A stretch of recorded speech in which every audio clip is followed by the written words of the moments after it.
Councilors? Good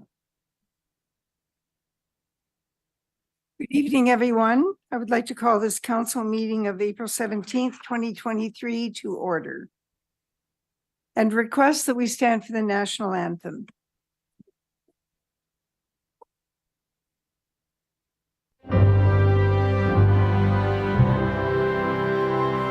Oh, Canada, our home and native land, true patriot love in all of us command. Car ton bras s'est porté l'épée, il s'est porté la croix. Ton histoire est une épopée des plus brillants exploits. God keep our land glorious and free. Oh, Canada, we stand on guard for thee. Oh, Canada, we stand on guard for thee.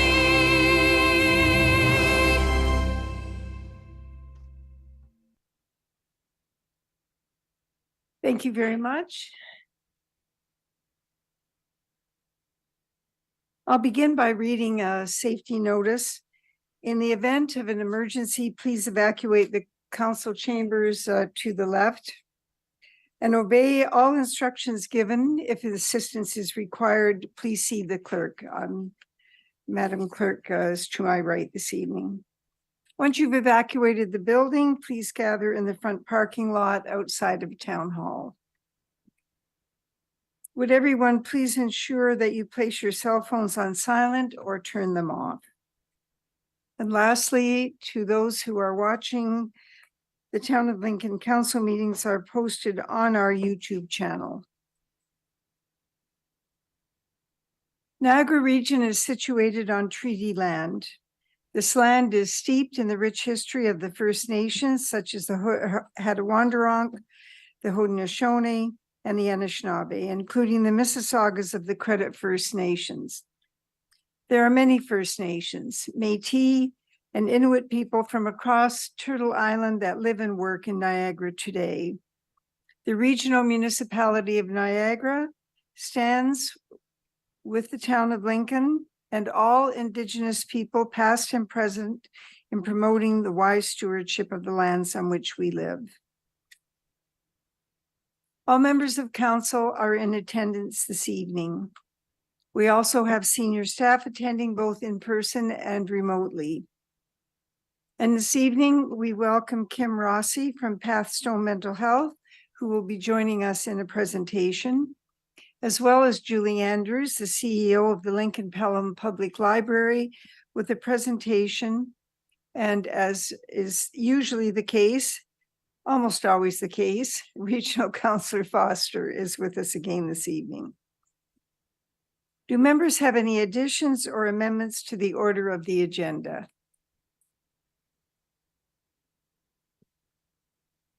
Are there any declarations of interest? Do members have any announcements? Please remember that you're limited to 3 items. We have no proclamations this evening. We have no recognition and achievements this evening. We have 2 presentations, as I noted earlier. And our first presentation is from Kim Rossi. Kim, welcome. Please come to the podium. Kim Rossi is the Director of Fundraising and Communications from Pathstone Mental Health. And she's going to speak to us this evening about the walk-in clinic program that Lincoln has been involved in since this outreach program began. And Kim, we're really glad to have you here, and it's good to have an update for sure. Thank you. Thank you for the time tonight.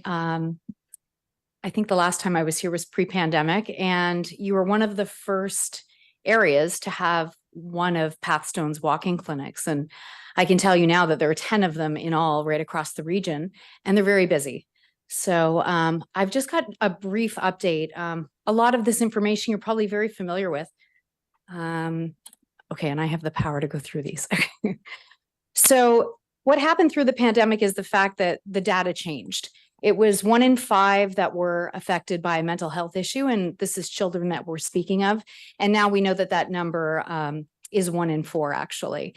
And other interesting information, and there's a lot of research done through COVID, as you can imagine, with regards to the implications of the weight of the pandemic and how it affected the mental health of individuals, not just children. And then now they're still looking at the long-term effects, because we really haven't seen the full brunt of the pandemic as far as our mental health is concerned. But interesting information that came out is the fact that 75% of mental health challenges occur before the age of 25. And at Pathstone, we support mental health from 0 to your 18th birthday, and realizing just with this statistic alone, what a huge responsibility we have in Niagara to take care of our children. And we do have some great power to change their outcomes if we get to them soon enough. So this is just a recap of the pandemic. So what happened with us is we were still operating as Pathstone Mental Health, and we were an essential service, and we were seeing kids, but with capacity restrictions, we weren't able to see kids in person in large groups. We do a lot of parenting sessions and caregiver sessions to be able to strengthen the family unit and to have them have the skills to be able to support their children to be able to strengthen in an effective way. Well, we're being recorded. Perfect. It's working. So our wait list right now is 820 kids long, and that's because those group sessions couldn't happen. So instead of having 6 kids in a group we call Fear Busters, which is based in overcoming and managing anxiety, we had to meet with them one-on-one. And of course, that took more time, same amount of resources, and hence why we're in the situation that we are right now. The wait times are the other issue. So 157 days at the very earliest and up to 8 months at the latest.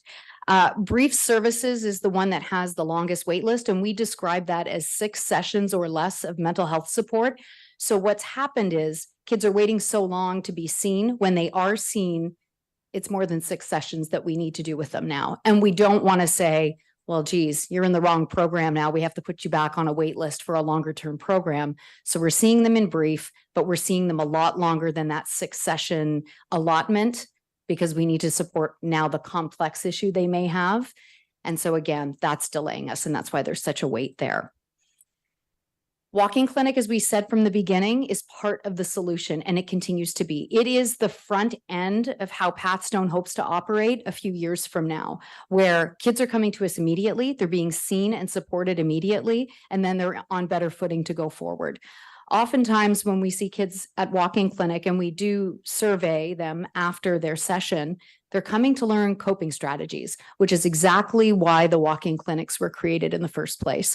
We want to be able to show them and put tools in the tool belt, so to speak, so that they know how to self-cope and self-soothe. So statistics here for you, the Lincoln Walking Clinic, which we all know is located in the Fleming Center, and if we don't, it's in the library in the Fleming Center, saw 45 kids, while Pathstone as a whole saw 966 kids who live in the town of Lincoln. So just because the walking clinic is in Lincoln doesn't mean that kids have to go to this one if they live in Lincoln. They can go to any of them. So we have one in Grimsby, and we go the other side, and we're talking about Fort Erie. We have a new clinic at the Penn Center, which is actually our busiest clinic to date right now. And it makes sense as to why. There's 2 major high schools nearby, elementary schools. It's a transit hub. It's got a Cineplex theater. Kids like to be there. The food court's massive. And so we see that if we are where the kids are, they will come in for support on their own or with their families. So I'm just going to back up a little bit with regards to walk-in clinic data. So we've been gathering it since July. So once a child or youth comes to see us at walk-in, we follow up with a phone call, email or phone call. We have both bits of information and we see where we get the response. We prefer a phone call and we just ask a few questions. We know a couple of things. The average age of children coming to our walk-in clinic is 11 and a half, but kids as young as 7 have come to our walk-in clinic. And as I mentioned earlier, they're coming to learn coping skills, which is amazing.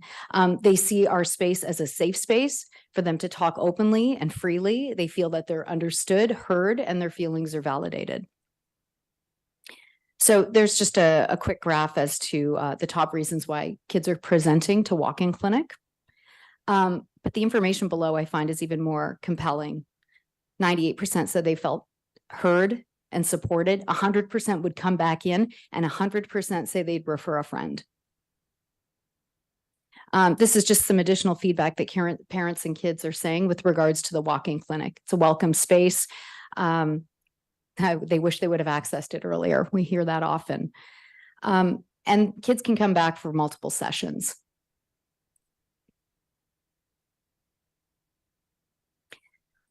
So I always like to put this slide of information up at the end because not everybody knows everything always. And with regards to Pathstone, we continue to expand and grow to reach as many kids as we can and really touching into every corner of our community.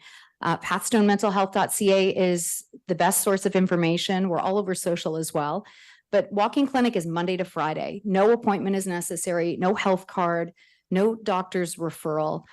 There's no cost. There's a counselor on site that will sit with you and talk with you. You can also make an appointment in advance if you don't want to wait. And we're at the Branscombe Center 5 days a week. And then, as I mentioned, across the region, we offer as many as 800 hours a month of walk-in clinic services.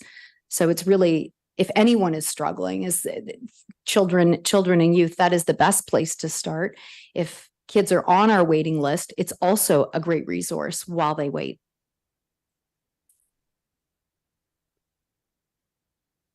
This is just one last slide. It's actually, I didn't realize it was still in there, but most kids that come to walk-in say they only needed one session to feel better and supported.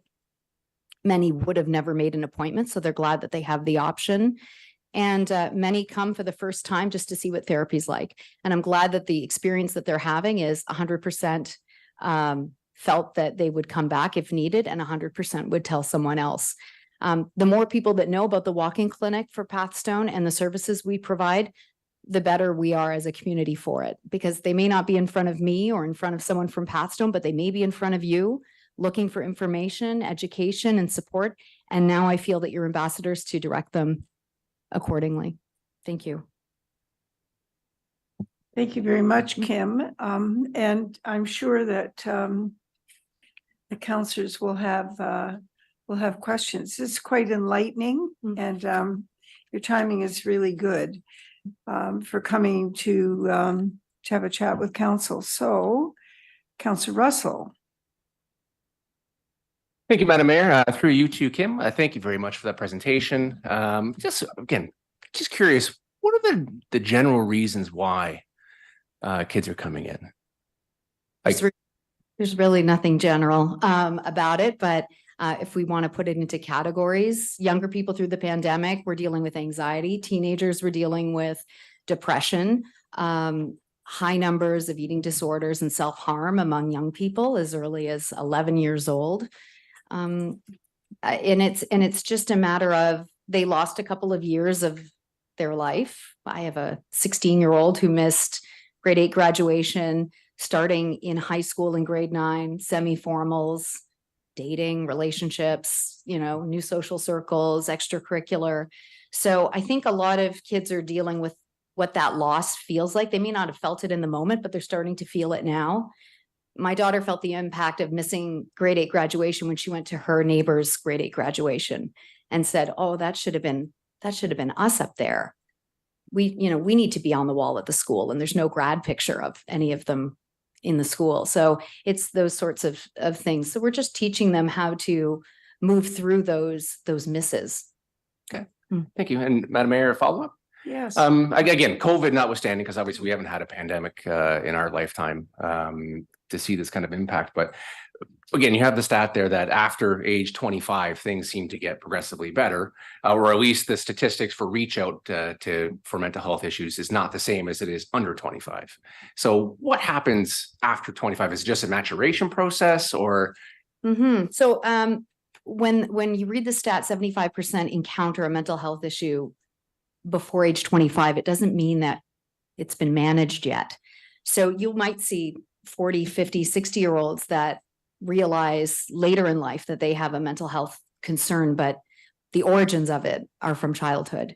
So whether it was something with regards to their upbringing or trauma that they, suppressed. So what that is, and I think some of it too, we're seeing adults later in life with mental health struggles that never unpack them as a child, because we didn't talk about it the way we talk about it now. I was at an event last week, and the whole point of the event was about talking about mental health. And we wouldn't have done this 20 years ago. We wouldn't have had a party, an event, a fundraiser to just stand around and talk about mental health. So, I think depending on the demographic that we're looking at age-wise, when you were born, mental health issues now among youth and children, they're a lot more open about it than I think we were. And I'm going to put us all in this around the same age category. I'm going to say 45 plus. They speak more openly about it. I go to schools and talk to kids about Pathstone, and I go to Pathstone for my anxiety. Like, they own it and they stand up and they talk about it. So what I meant with that stat is that we have a really big responsibility, but also an honor to be able to tackle those issues before there's drugs, before there's alcohol and other addictions that tend to plague adults.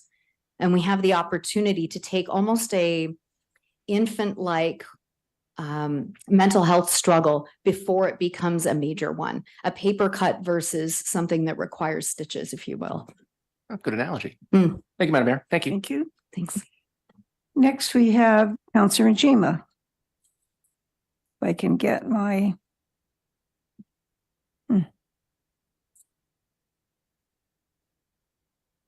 Okay. Working. Go Thank ahead. you. Thank you.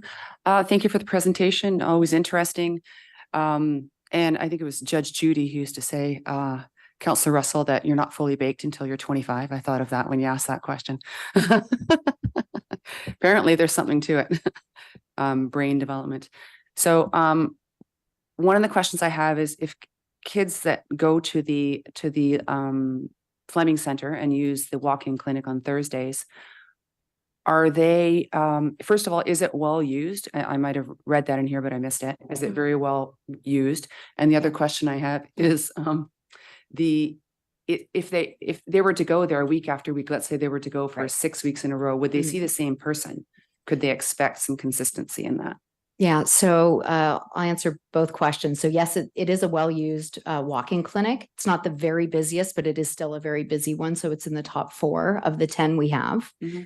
And it is it is 1 day a week. There's 2 other clinics that we have that are multiple days, so I can't put them in the same category. With regards to how many visits, once we see a child 3 times for the same issue, they're flagged for more intense services. Oftentimes when we see them once at walk-in clinic, we will flag them for further services. So there's a screening process that happens at walk-in clinic. So if we feel like more intervention is needed, even if it's brief. Now, again, unfortunately, we're looking at a wait list if that is the case, but up to 3 sessions, we're talking for walk-in clinic, and then they would be recommended for further services and support.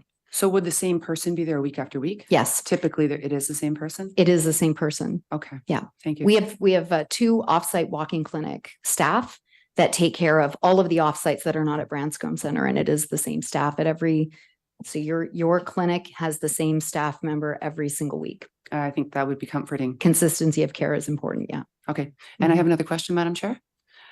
So, and I know that that Pathstone Mental Health is centered on kids up to a certain age, and there's a good reason for that, because it's proactive and taking care of people and looking into the future.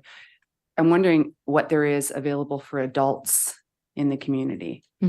So Canadian Mental Health Association Niagara is for the adult sector, and actually it crosses over. So from age 16, kids can go into the adult sector for support. And this is another part where Pathstone is involved. If we're seeing someone that is 17 and we know that this is going to be longer term care that's needed, like we're talking into the years, we may talk to our partners at Canadian Mental Health Association Niagara to see if they would start with that youth instead of us, just so that there isn't an unnecessary transition of care, and we can just keep that care seamless for them. The difference with, and this is, my reflection of, the adult sector is a little bit different in Niagara. Canadian Mental Health Association Niagara doesn't have a foundation to fundraise. So whatever they're getting from Ministry of Health to operate is what they are operating with. Pathstone Mental Health has the foundation, which I run. And so additional funds are paid, or additional programs are paid for by the foundation, like the walk-in clinic program. So we're 10 walk-in clinics strong at $20,000 per day that every walk-in clinic runs. And it's funded by the foundation. So Ministry of Health dollars doesn't cover it. Yeah. Well, thank goodness for that. Yeah. Thank you very much.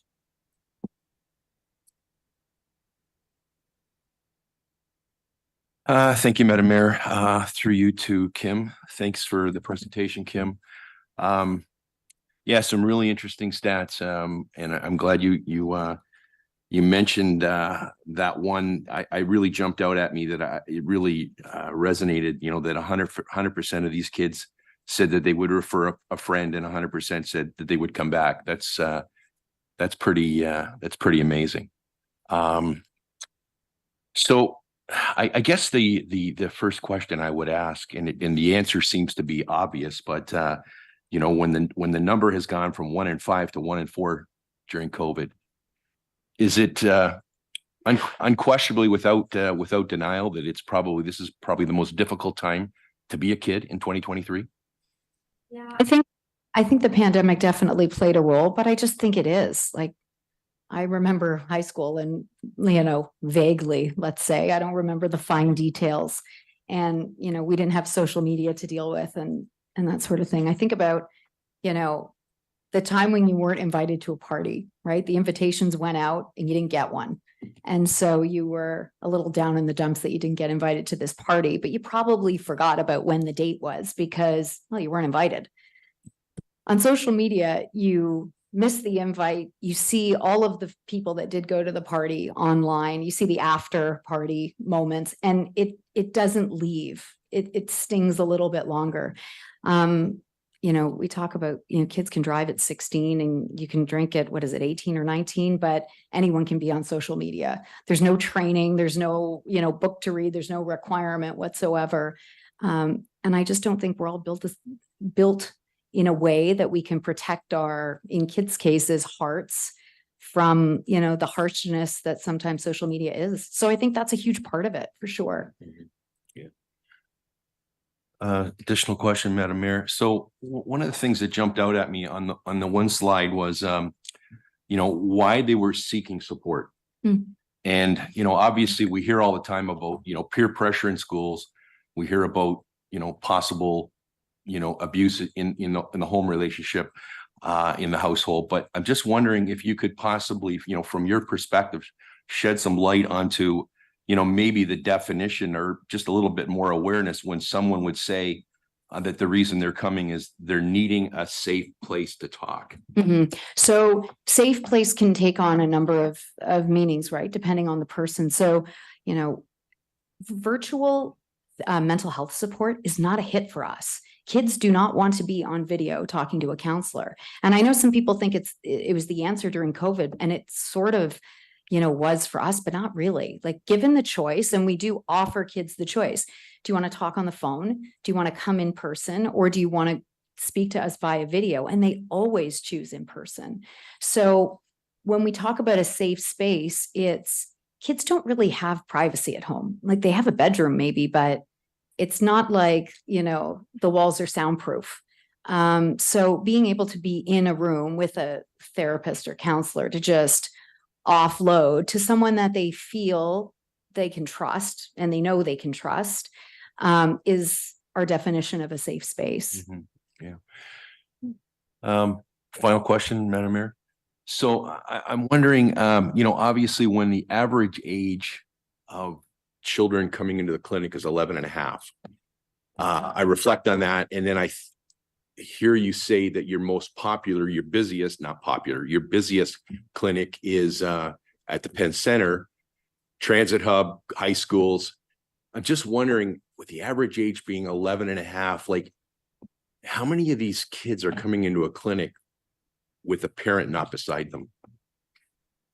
I'm not at all the walk-in clinic sites, so I can't answer that, fully for you. It's definitely data I can get for you. More often than not, I think, I talk to a lot of friends and they say that their kids want to talk to someone and the parents know that our walk-in clinic is where it is.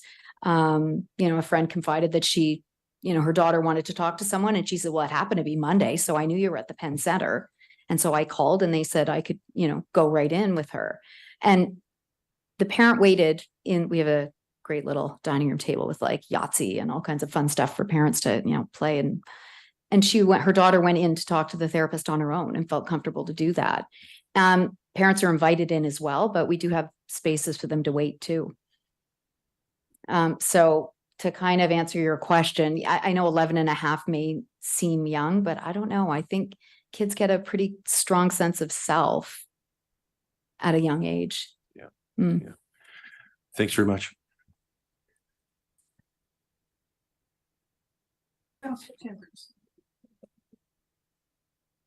Councilor Reimer? I'm on, Mayor Easton. Thank you. My mic went on. Sorry, Lynn.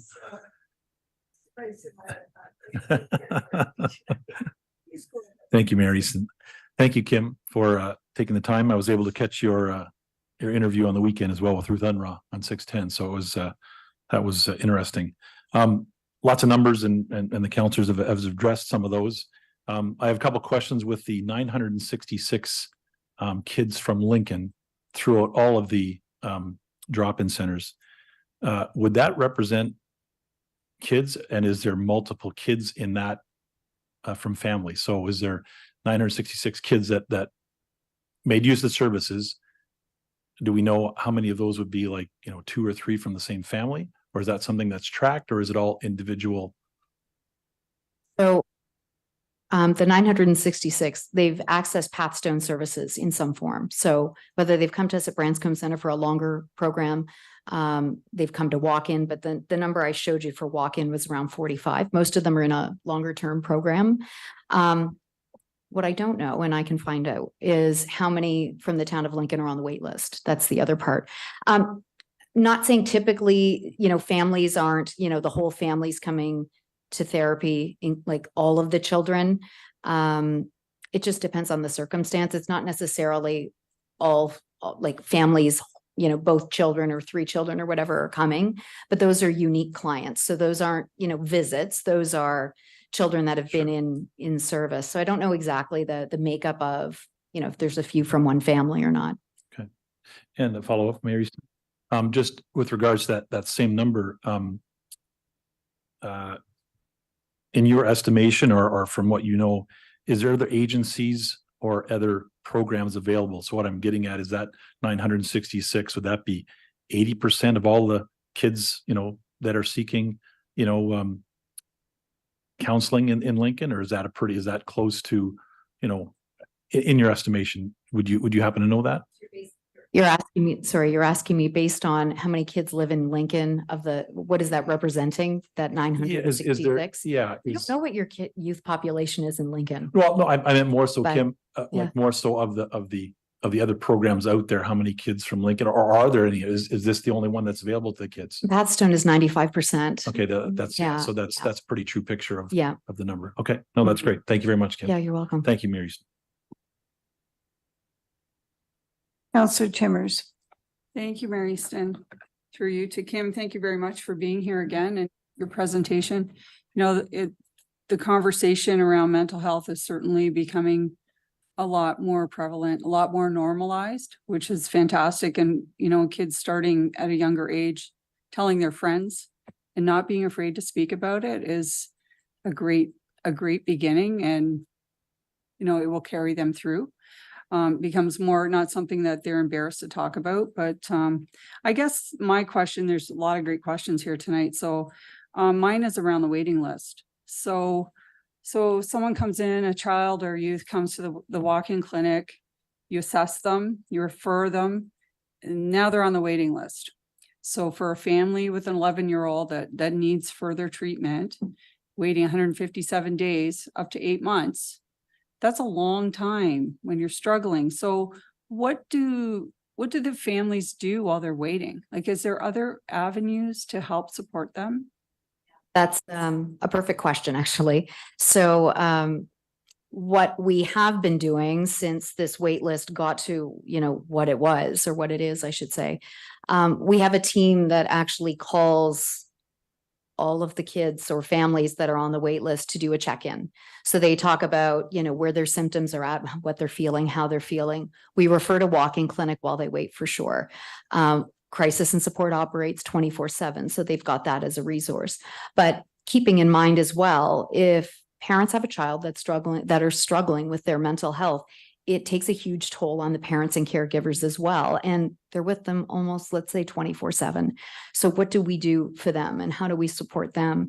And actually, it's going to be posted on social media tomorrow, but on May 3rd, we're hosting a parent and caregiver support session at Pathstone, and it's open to the community, but we're specifically zoning in on the kids that are on the wait list for brief services, and for there's one other program that is the reason for the lengthy wait list.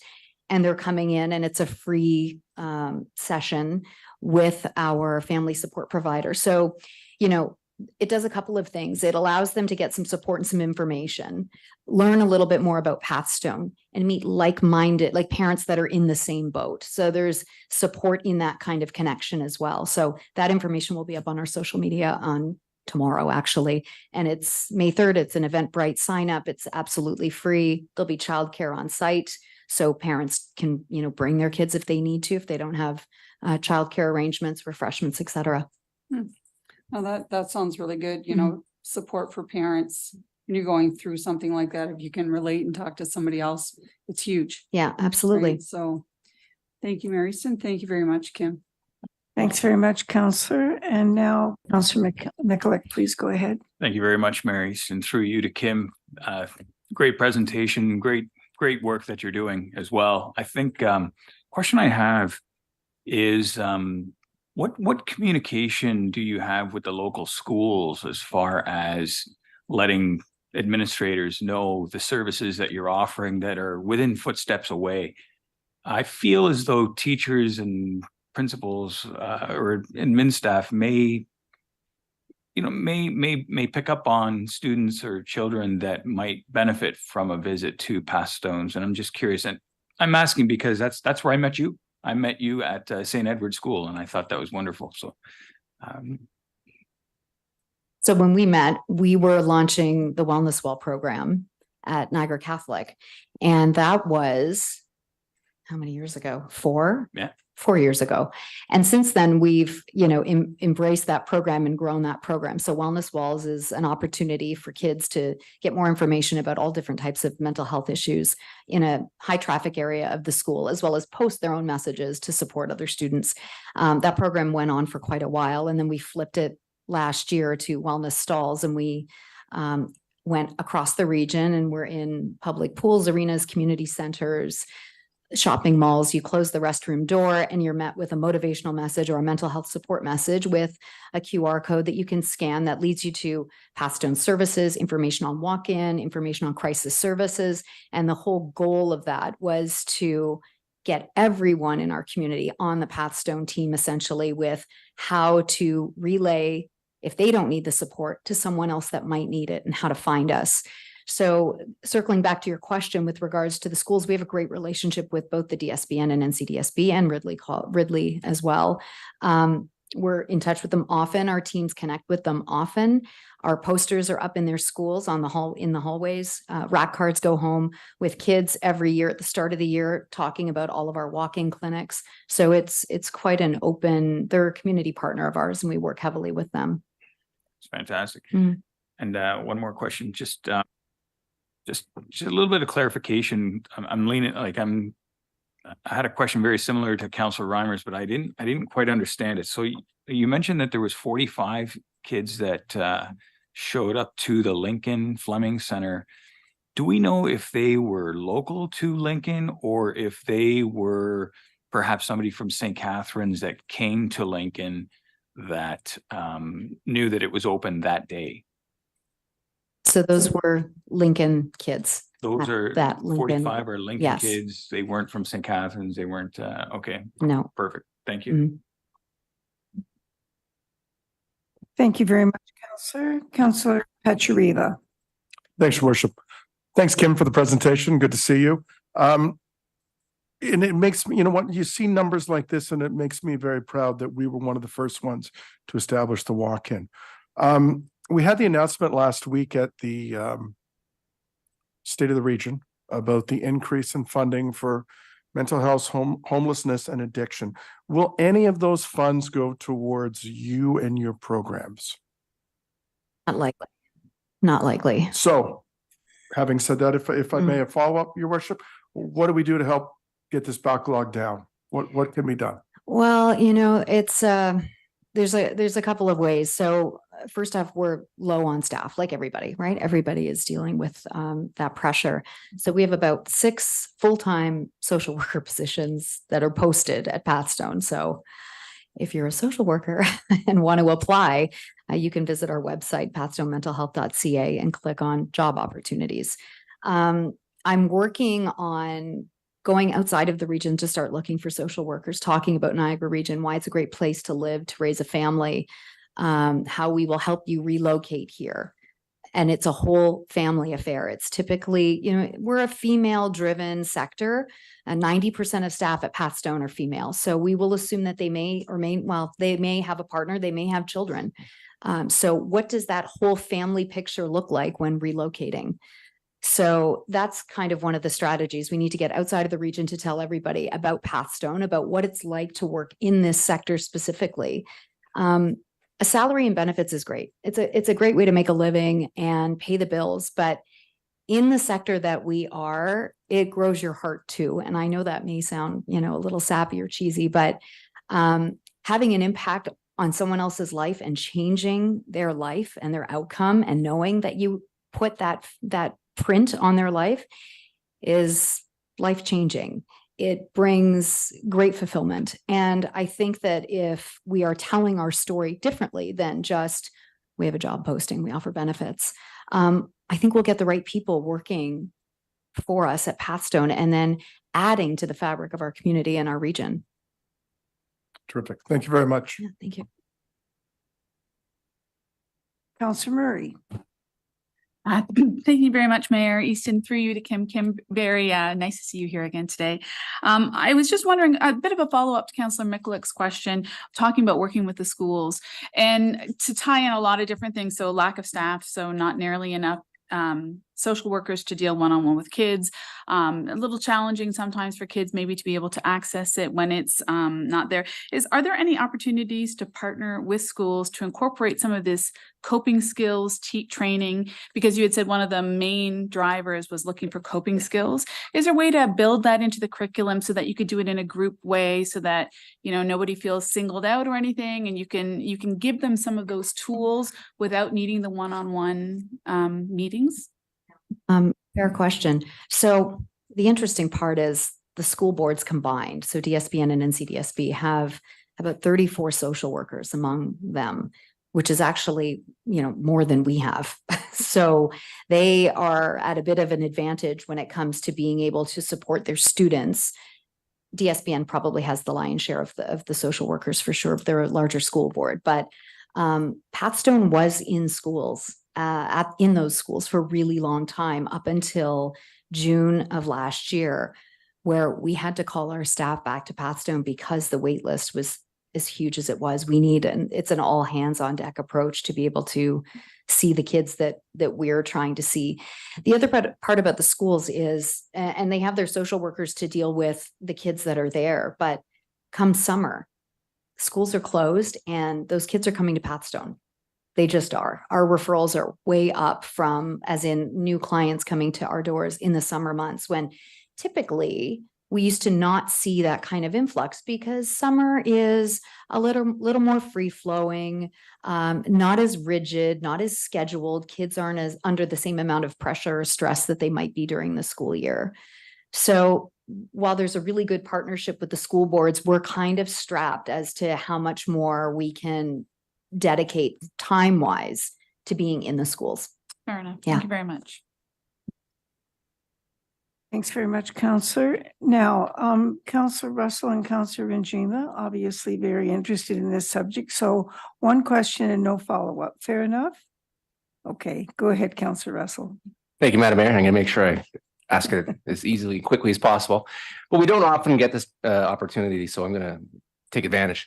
Going back to causation, I'm wondering if you can give any insight into some of the trends and if climate change anxiety is one of those trends that you're seeing as being one of those causes for anxiety. Again, and the reason I ask is that, again, I've got a 12 and a 14-year-old, so I anecdotally see a lot and hear a lot about what's happening in their lives and their friends. And it seems that depending on the teacher or the subject, the severity of that messaging changes and it influences the thought processes of young kids. And I'm wondering, again, we never had that in our cohort growing up.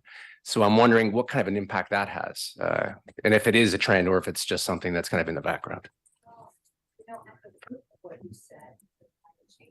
You said climate change anxiety. It's still anxiety at the root. So when what's the difference between stress and anxiety? When your thoughts leave present, you're talking about anxiety. When you're saying, what if this happens and then this will happen and this will happen, and all of a sudden you're not present anymore and you have rolling thoughts, and 90% of them will not be realized. So I don't know that the subject matter of climate change anxiety has to be specified. It's still, we're dealing with anxiety at the root of it. Thanks very much, Counselor. And Counselor Benjima. Thank you, Madam Mayor. I was driving along 4th Avenue and I saw the Branscombe Center yesterday, actually, and I was wondering, so when I saw you were coming today, I tried to make the connection between the building and Pathstone Mental Health. Did it used to be called the Pathstone Mental Health Center before? And it was renamed. And can you tell me a little bit about what the services are in that building now and what the connection is between the two, please? Thank you. So the Branscombe Mental Health Center. Mm-hmm. And we had a cosmetic issue where the tiles behind the naming were actually cracking from the heat. And so they had to be replaced because there was a definite danger to those that were entering the building. So while we were making that change, the building had evolved since it was first named. When it was first named, it was just Pathstone Mental Health and Pathstone Foundation that was in that building. And now we have a full medical team. So there's a health team there, Niagara North, 10 GPs strong. There's a hearing aid clinic. There is an endodontist. There's a learning disabilities center. There's another 2 doctors upstairs. There's a pharmacy. So it is really a center versus mental health center. So that was the reason for the name change at that point. So the entire building at one point was dedicated to mental health services, and now it's morphed into other things? The part that was occupied has always been mental health, and we just didn't have the other spaces leased out. So now that both wings are filled. So we haven't gotten smaller from a mental health center perspective. We're still the same size that we were. It's just the tenants that we have are more reflective of health in general versus mental health. And Pathstone is funded in part by Branscombe. Is that what's happening? No, that was a naming. So they made a donation and it earned a naming of the building. A So one-time donation? It was a one-time donation. And yeah, there was a couple of big donors that came to the table in that capital campaign that happened quite a few years ago. It was before I was at Pathstone. But Yeah, I kind of remembered. I just couldn't remember the details. Yeah, So yeah. thank you. Thank you, You're Madam welcome. Mayor. I'd like to move on. Counselor Reimer. Quick comment, Mary Easton, thank you very much. Just an email got sent out, circulated here while we were talking about, no, you're still up there, Kim. Sorry, it's for you. It's for you. Just in regards to some of the things you've been talking about, our Director of Economic Development had just suggested we'll put those job listings in our Work in Lincoln page right away. So Paul Deaney over there, he said he would do that. So just want to mention that, Mayor.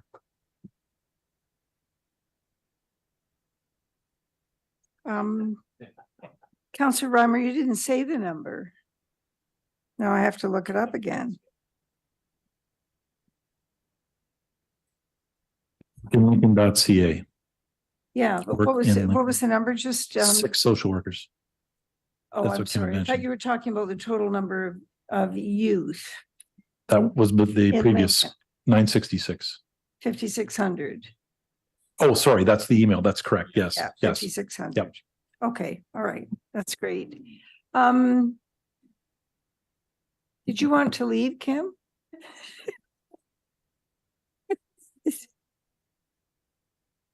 Sorry? Oh, I'm very sorry. I didn't understand that you had to leave. I want to thank you very much for attending.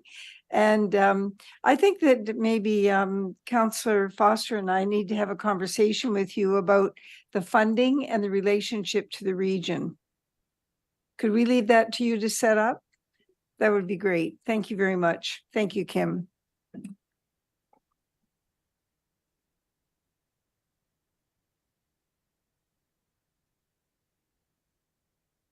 Thanks, councillors, for all your questions and interest in the subject. It obviously is one that rings true for our community as well as others. Our next presentation is from Julie Andrews, and Julie is joining us virtually this evening. I'll just restate that Julie is the CEO of the Lincoln Pelham Public Library System. She's joined by Amy Guimet, the Director of Customer Experience, and Susan DiBattista, the Director of Community Engagement. Julie, thank you and your team for joining us this evening, and you're up next. Well, all right. Thank you very much. Good evening, Mayor Easton and members of council and staff. As you mentioned, Amy and Susan and I are here just to share a little bit of the activities that we've been involved in our first year as Lincoln Pelham Public Library.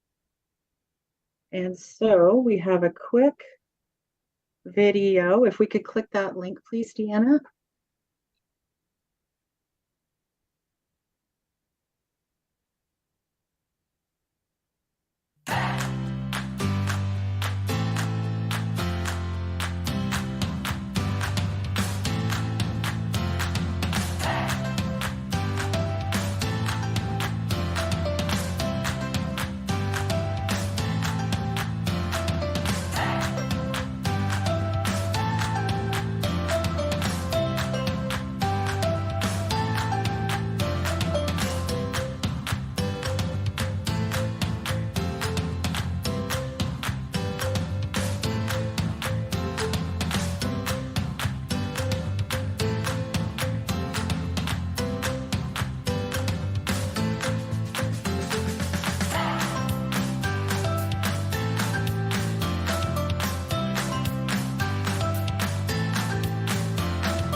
Have a great day.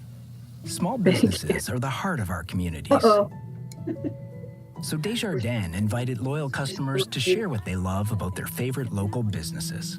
What makes this business special to you? It's just brought so much positivity into my life, and it's helped me immensely, both physically and emotionally. Humblebee has been so helpful in my beekeeping journey, helping me find the Deanna, right are you able to supplies and stop tend that? to my bees in the best way possible. When we moved We're to the just having neighborhood, some they technical were the issues over first here. people One that moment. we had- Thank you.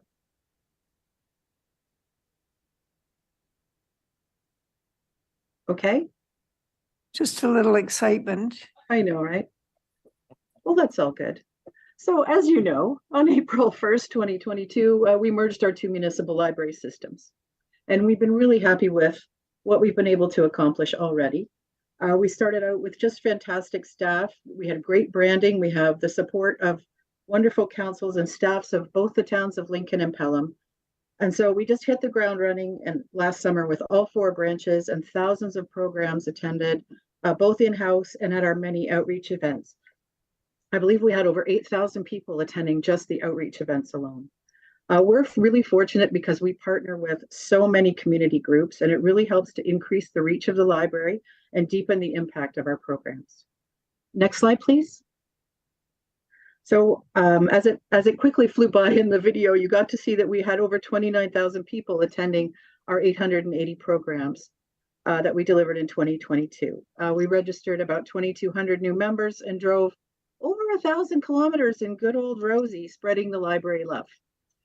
We've had such a wonderful response to Rosie and to our outreach programs, as I mentioned, and we've noted the need and the desire for borrowing items during those visits. So we've begun planning for bookmobile services, as you know, that we hope will begin in 2024. Next slide, please. The rapid growth in our area poses challenges and opportunities for library facilities and services. To this end, we've been planning for branch improvements. So grant applications have been submitted to Green and Inclusive Community Buildings Fund for major renovations to MK Rittenhouse branch and the Fonthill branch. Accessibility must be addressed in both cases. Both need help that way, and renovations also offer the opportunity to make the buildings more efficient, sustainable, and the renovations will make us more resilient. So they'll answer some of the needs of our climate adaptation plan in the town of Lincoln. We're also planning a capital campaign to address some of the costs of these projects, and we're preparing for a financial feasibility study to assist with this as well. I know council has been looking at capital remapping right now, and the CAO and I spoke about this afternoon, as a matter of fact. So I remain hopeful, as the library board does, that we'll find a way forward with this project for Rittenhouse. We have some DC dollars coming, and but it will also require the commitment of senior level government funding. I wonder, Mr. CAO, did you have any comments you wanted to make about this? Go ahead, Mike. Through you, Madam Mayor, and maybe just to pick up a little bit on Julie's comments, as members of council will know, any sort of capital works take time. And I know Julie and her team are having conversations with the board and will be about some of these redevelopments. As I said, they do take time, and I know for 2023 and beyond, capital works are in discussion. So I did discuss with Julie today what that potentially looks like and how we can move forward, giving, what I think is some uncertainty around our remapping exercise. I think, you're going to hear from Julie and her team. People rely on libraries, the importance of that particular branch as we look at the amount of growth happening within the broader Prudhome's precinct is going to be essential to service the east end of our community. And so while there is a bit of uncertainty, I think we're going to try to be in front of council with some potential solutions to address the Rittenhouse Library branch, again, in light of some pending decisions that we've made and have in front of us moving forward. Thank you, Madam Mayor.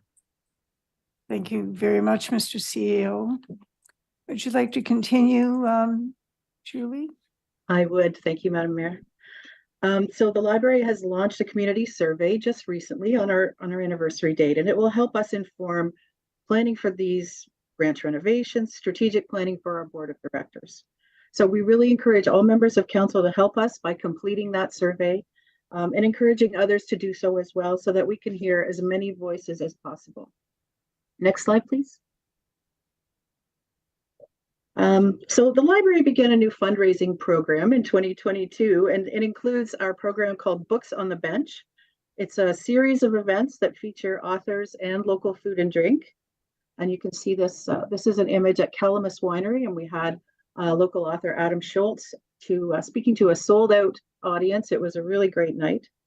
We also had a trivia night, a silent auction, and a holiday giving campaign in 2022. These events, along with generous donations from the Wise Guys Charity Fund, the Niagara Community Foundation, Pelham Art Festival, Lincoln and Pelham Lions, Pelham Rotary, and individual community members, have enabled us to purchase equipment for our maker spaces, provide internet hotspots to borrow, and other items to inspire and engage our members, as you saw in the video. Next slide, please. 2 permanent story walks are an example of some of the wonderful things we've been able to purchase with donations and grants. This story walk is in Fonthill at Woodstream Park. Next slide, please. And this one is at Hillary Ballpark in Beamsville. As for borrowing, we're seeing people back in the branches, just like we did before the pandemic. It's really catching up. Over 80,000 people visited last year, and 145,000 virtual visits show us that our communities love their library. 288,000 physical items were borrowed, and if we add all the e-items that were borrowed as well, that total goes over 360,000 items in 2022. We've added all kinds of amazing things to borrow, and at this point, I'll pass it over to Amy Gilmet, so she'll talk a little bit about the collections and services that we have. Thanks. Thank you, Mayor Easton and Council. We have added 4 new e-resources in 2022. I'm sorry, the next slide, please. We have added 4 new e-resources in 2022 that can be accessed at home on your computer device or smart TV. These resources are easy to use, and all you need is a Lincoln Pelham Library card. The first one is Canopy, which provides access to more than 30,000 films, including Canadian independent films, documentaries, film festival participants, award-winning films, classics, and foreign language titles. All these films have closed captioning and transcripts and are compatible with screen reader technologies. Canopy also includes hundreds of case series, which are sequential series like The Great Courses. The Great Courses are a series of post-secondary level educational videos instructed by professors, subject matter experts, and industry-leading professionals. Finally, there's Canopy Kids, which includes children's movies, television series, and shorts. The second database here we've added is the National Geographic Virtual Library. This database is a magazine archive that contains all of the magazines from 1888 to current. Also, National Geographic People, Animals, and the World, and National Geographic Kids. In addition to the magazines, National Geographic movies are also included. The third resource we've added is CBC Corner, which brings together the wide variety of CBC and Radio Canada digital content and resources into a single experience. Its engaging interface allows library visitors to discover trusted news, entertaining TV and radio shows, podcasts, and educational kid content, news in foreign languages, and a language learning app, and much more. Our final resource, which isn't shown here, is the Passenger and Immigration List Index. The Passenger and Immigration List Index is useful for those working on their family history or researching immigration, and allows users to search persons from more than 75 countries who departed between the late 1500s and mid-20th centuries from more than 100 ports in Africa, Asia, Europe, South America, and the South Pacific, arriving to more than 200 ports in the New World, North and South America. Entries include name of immigrants, age, date, port of arrival, their first mention in the New World, names and ages of family members who immigrated together, immigrant country of origin and occupation, ship name, port, and date of departure. Users are able to export pertinent entries for further review and research. Next slide, please. Our library of things is filled with items that would be outside of the traditional books, magazines, and DVDs that can be borrowed from the library. In 2023, we added CO2 monitors, which can be borrowed to identify air quality in a residence and detect areas of poor ventilation. We will also be lending museum passes and are awaiting final approval for the museums in Niagara. When they are approved, each branch will have a family pass that can be borrowed for a week and will allow entry to 2 adults and 3 children to all Niagara museums. We are also adding Nintendo Switch games to our collection. The idea is that residents in our community can try games before purchase or borrow games that they only want to use for a few weeks. These games can be quite expensive, and we are hoping this helps residents' pocketbooks during a time of inflation. Finally, we also added C-Pen readers, which are devices that read text and show the text on the pen as it reads. These devices can be helpful for those with dyslexia, English as a second language, and new readers. They're expensive to purchase, so borrowing one from the library and discovering if they're helpful for the reader is a good way to make a decision on a purchase. I just wanted to show you really quickly. This is what a C-Pen looks like. And so what it does is when you turn it on, you run it over the text on a book. And what it does is it lights up and then it shows up on here, the words. And as it reads the words out loud, it lights up the actual word.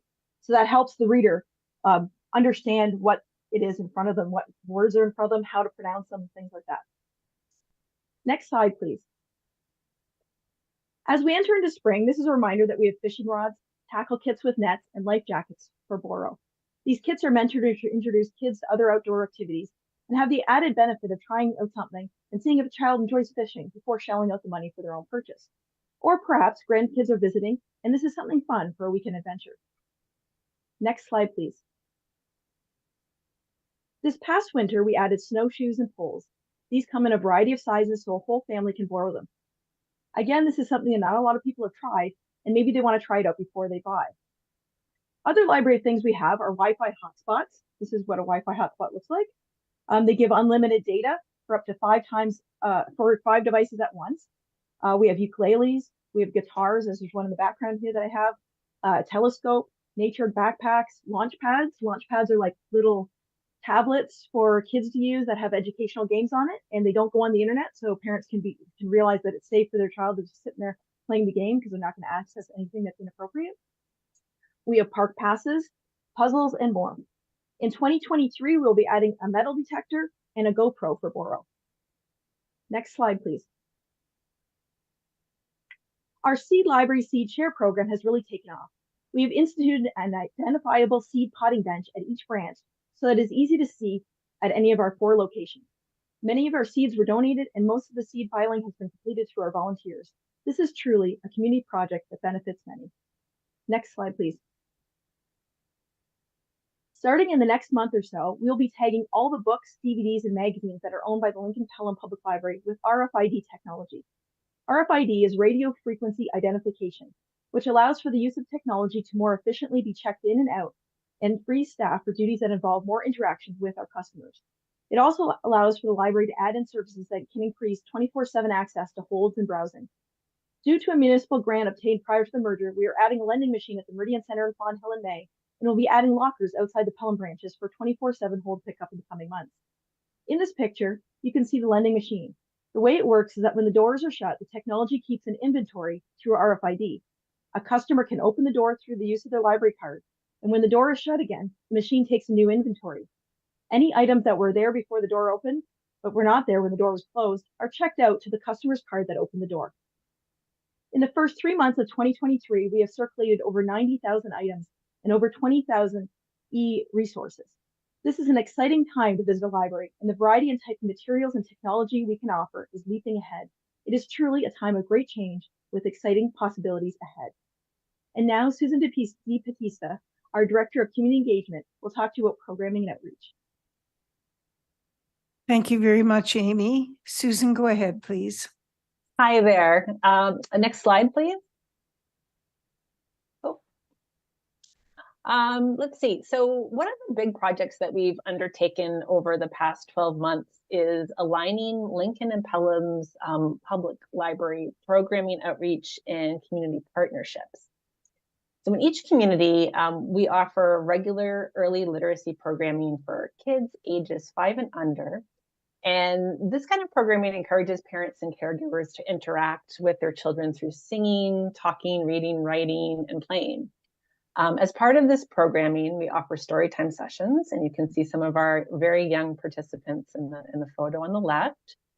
And on the right, these are 2 of our kids who have participated in our 1,000 Books Before Kindergarten Challenge. That's an initiative that encourages families to read 1,000 books together before their kids start kindergarten. The next slide, please. We've started to incorporate STEAM programming into the library. And if you're not familiar with that acronym, it stands for Science, Technology, Engineering, Arts, and Mathematics Activities. It's a common acronym you might see in your school systems. We really feel strongly that these kinds of programs help kids to develop creative skills and scientific thinking.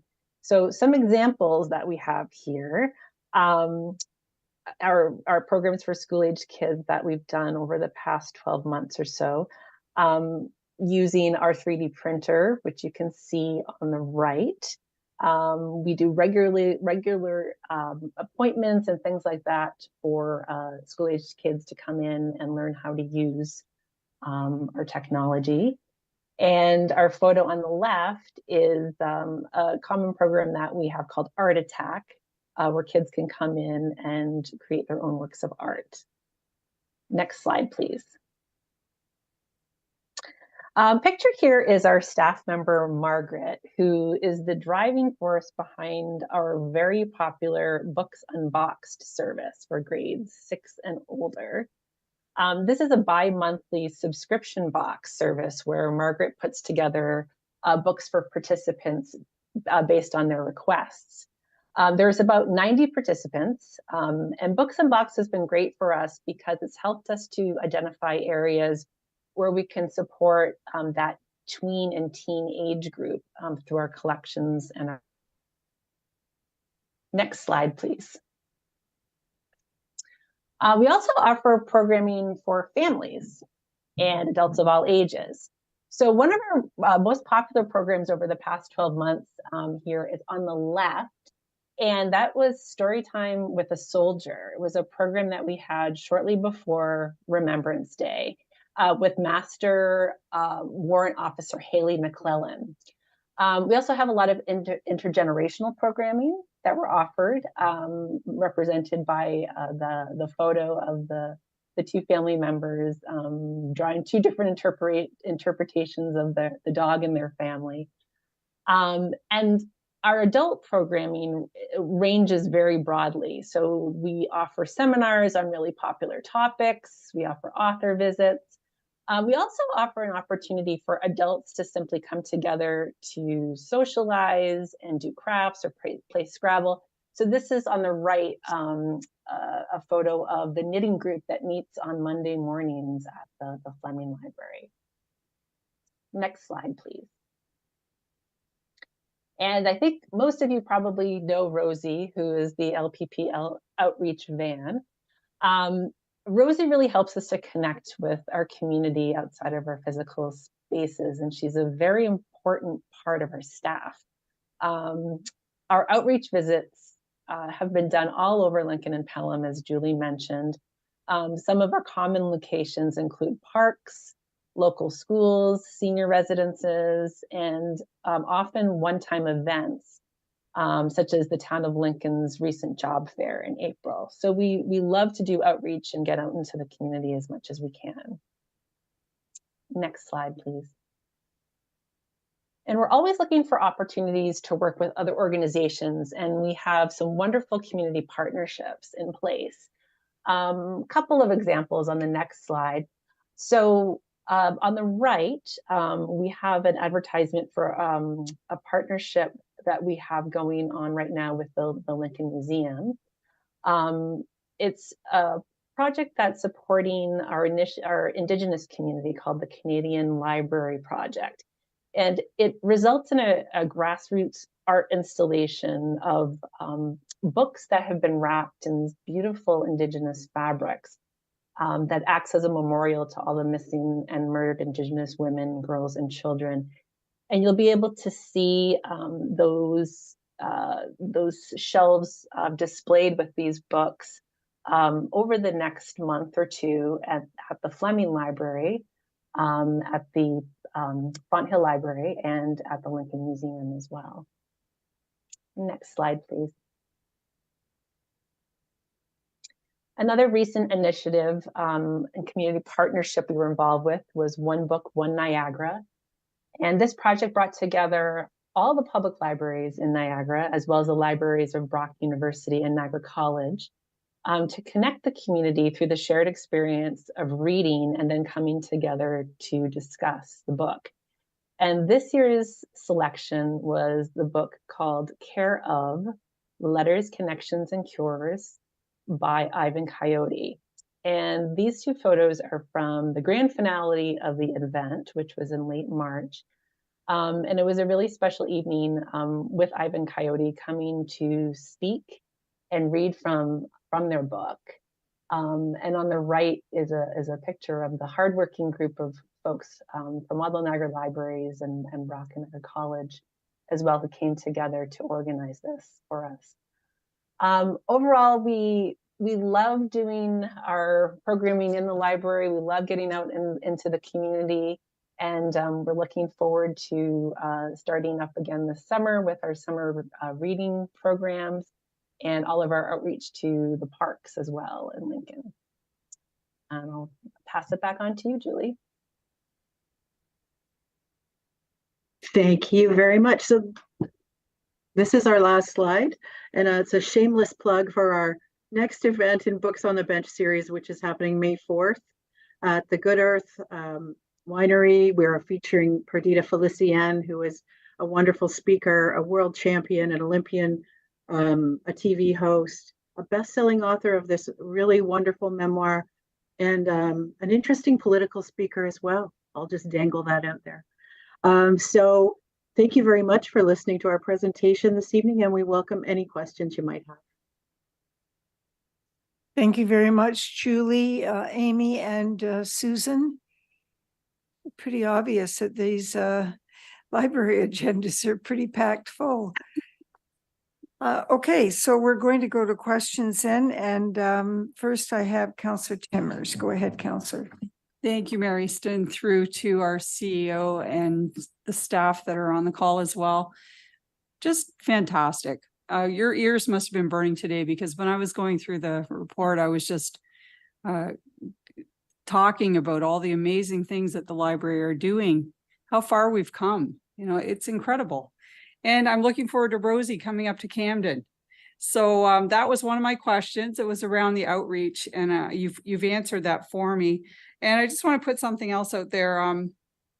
Any connection to the little libraries that are in communities? I don't know if you do or not, if there's anything that you have any outreach around those. And I ask that because there are some, they're around in the smaller communities, like Tintern has one, Camden has one, and just if you could comment on that. Surely, I will. Through you, Madam Mayor, to Councillor Timmers. So we have been affiliated somewhat with the Rotary Little Free Library, and we have offered books to supply that one at where it's at. The name is, oh my gosh, I'm forgetting the name. I apologize. The park that just we opened last summer. At Rotary Park. Rotary Park. No, it's not Rotary Park. Sorry. Oh, okay, Prokitch. Prokitch. Thank you. Sorry, I just had a big block there. So that little library we've offered to supply books for, and you know what, I'm thinking that as we get out more with our bookmobile and more with Rosie, that we'll be able to just quickly supply items for those books, those little free libraries as well. But we don't have anything formal in place. Okay, no, that's great. I just was wondering, because we do have one in Tintern and one in Camden that are both very well used. And just another plug, we have a book club in Camden with 18 members. So wow. I know. I just wanted to plug that. So anyway, thank you very much, Julie, and thank you, Mary Easton. Thank you very much, Councillor. Councillor Manjima. Thank you, Madam Mayor. I was listening to all the items that you listed that you can borrow at the library. And for example, the fishing rods, the museum passes, the CO2 monitor, the Wi-Fi hotspots, guitars, telescopes, Nintendo games, a metal detector, a GoPro camera. Are these things that you can get at all the branches? How does that work? Amy, do you want to answer that one? Yeah, most of them you can get at all the branches. Some of them are limited to based on the fact that they are delicate. So for example, the telescope you can just get at Fleming right now. We do have plans to eventually move them around so they spend, 3 months here, 3 months there, so everybody can have access to them. But at this point, it's the things that are unbreakable that transfer between the branches, but the things that are breakable, we have to keep in one place and try to get them back in Sure. one place. And people are always welcome to come over and pick it up from anywhere. It's just that we like to keep it safe from traveling as much as possible. So if somebody wanted to borrow a particular item, then they would go into any branch and ask where it is they should go to get it. Sure, that works. Yeah, and a lot of them are at all the branches. It's just the high end ones, the most expensive ones, we only have maybe one or two copies of. Okay. And one more question, Madam Mayor. Yes, go ahead. Thank you. The 3D printer, where is that? We have 3D printers in all of our branches now. I didn't know that. Yes. So thanks to us, as I mentioned, some generous donations from the Wise Guys Charity Fund and the Niagara Community Foundation last year, we were able to purchase 2 new printers. So we're able to move them around and to center them at different branches, but our goal is to have one at each branch. And anybody can just kind of go in and use it? Do they have to sign up to use it? How does that work? So, there's a little learning curve there. So it's good to come in and speak with staff. And if you don't know how to use them, we provide that type of learning. A lot of kids come in and already know how to use them, of course. So we help coach them a little bit on their different projects they want to do. And it's amazing what people are making. You wouldn't believe it. Yeah, I would be amazed. Thank you. Yeah, you're welcome. Thank you. Okay, thank you very much. And Councillor Mikulik. Thank you, Mayor Easton. Through you to Julie and Amy and Susan. Question with regards to the survey. Do we have a target as far as how many we're hoping to fill the survey out? Are we on track? Do we need to promote it more? What are your thoughts on the survey and how that's going? Well, so far, through you, Madam Mayor, to Councillor Mikulik, so far it's going really well. I think in the first 2 days we had over 200 respond, and it's really climbing. The survey will be on the Town of Pelham website and Speak Up Lincoln later this week, we're hoping. So we'll have that. So that's another avenue for us to reach out to those who perhaps don't visit the library as often and aren't aware of the survey yet. We also plan to take it out to different outreach events that we're attending and to collect survey responses that way. So we're on track to do pretty well with it so far. Thank you. I just follow up just some comments. I just on April 1st, I did go to the library. I don't go often, but I did go to the library. Me and Terry Tether were there, and I met a whole bunch of people while I was there. I thoroughly enjoyed it.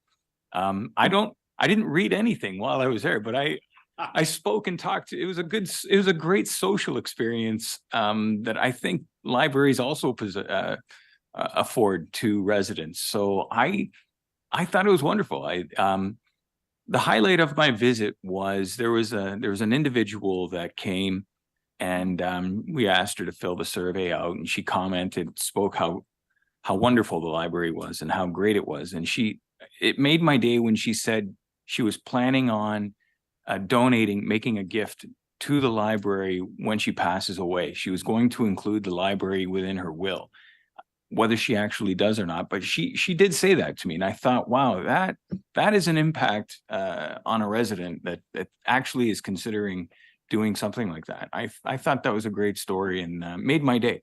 So those are my comments. Thank you. Thank you, Councillor. For all the work you do. Thank you. Thanks very much, Councillor. Do you happen to have a library card? I'm just checking. Do you have a library card?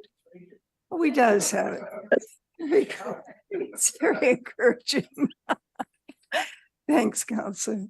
Okay, Julie. Well, that's the end of our questions, and this has been great. It's always very helpful to have a thorough update on what's going on, what your needs are for the future. So when next year's budget comes around, there won't be any surprises either. So thanks very much for all of your good work and for all the contributions that you've made and for all the staff in ensuring that the Lincoln Pelham Library system works as well as it does. It's really a great model of shared services across the region. Thank you very much. Thank you, Madam Mayor. All right, I have a motion moved by Councillor Mikulik and seconded by Councillor Timmers. That council receive and file for information the following presentations. Kim Rossi, Pastoral Mental Health regarding walk-in clinic program, and Julie Andrews, Amy Guimet, and Susan DiBattista, Lincoln Pelham Public Library regarding the 2022 annual report and update. Madam Clerk, would you please open the vote? And the vote is now open, Madam Mayor.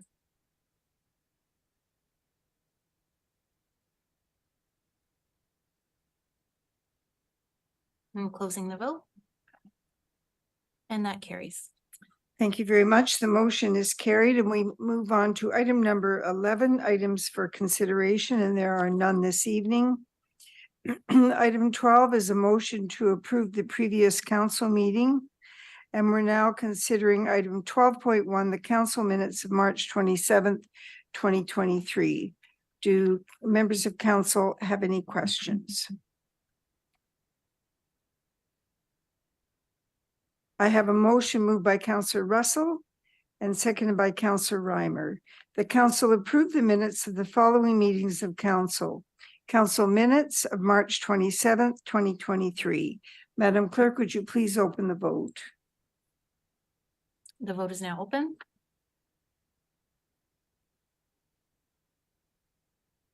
Closing the vote.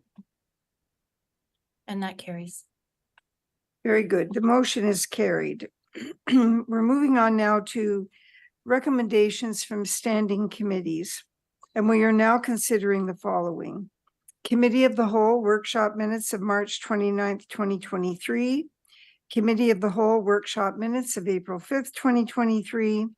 Committee of the Whole minutes of April the 11th, 2023, and Budget Committee minutes of April 12th, 2023. Do members of council have any questions?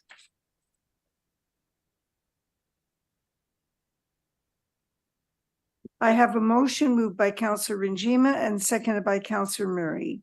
The council approved the following recommendations from standing committee. Committee of the Whole workshop minutes of March 29th and workshop minutes of April the 5th, 2023. Committee of the Whole minutes of April the 11th, 2023. Budget Committee minutes of April 12th, 2023. Madam Clerk, would you please open the vote? The vote is open.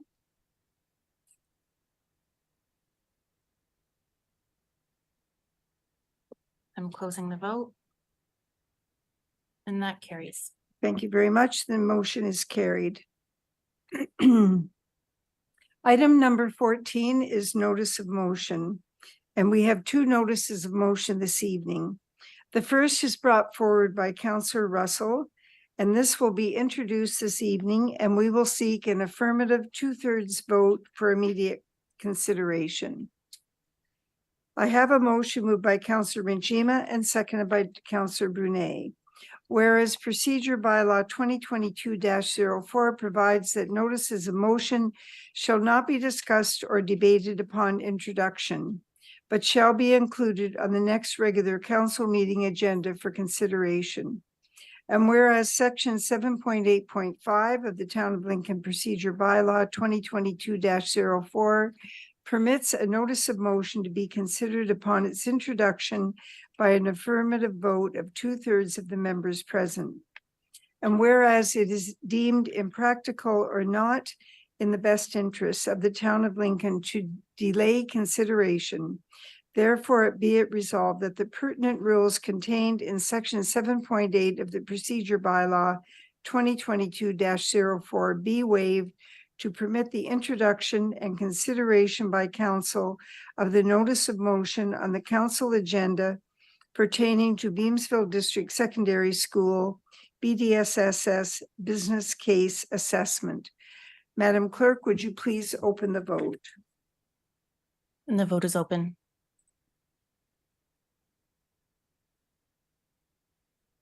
Closing the vote. And that carries. Thank you, Madam Clerk. The motion has been carried unanimously, and since we have achieved our 2/3, Councillor Russell, would you please go ahead and speak to the motion?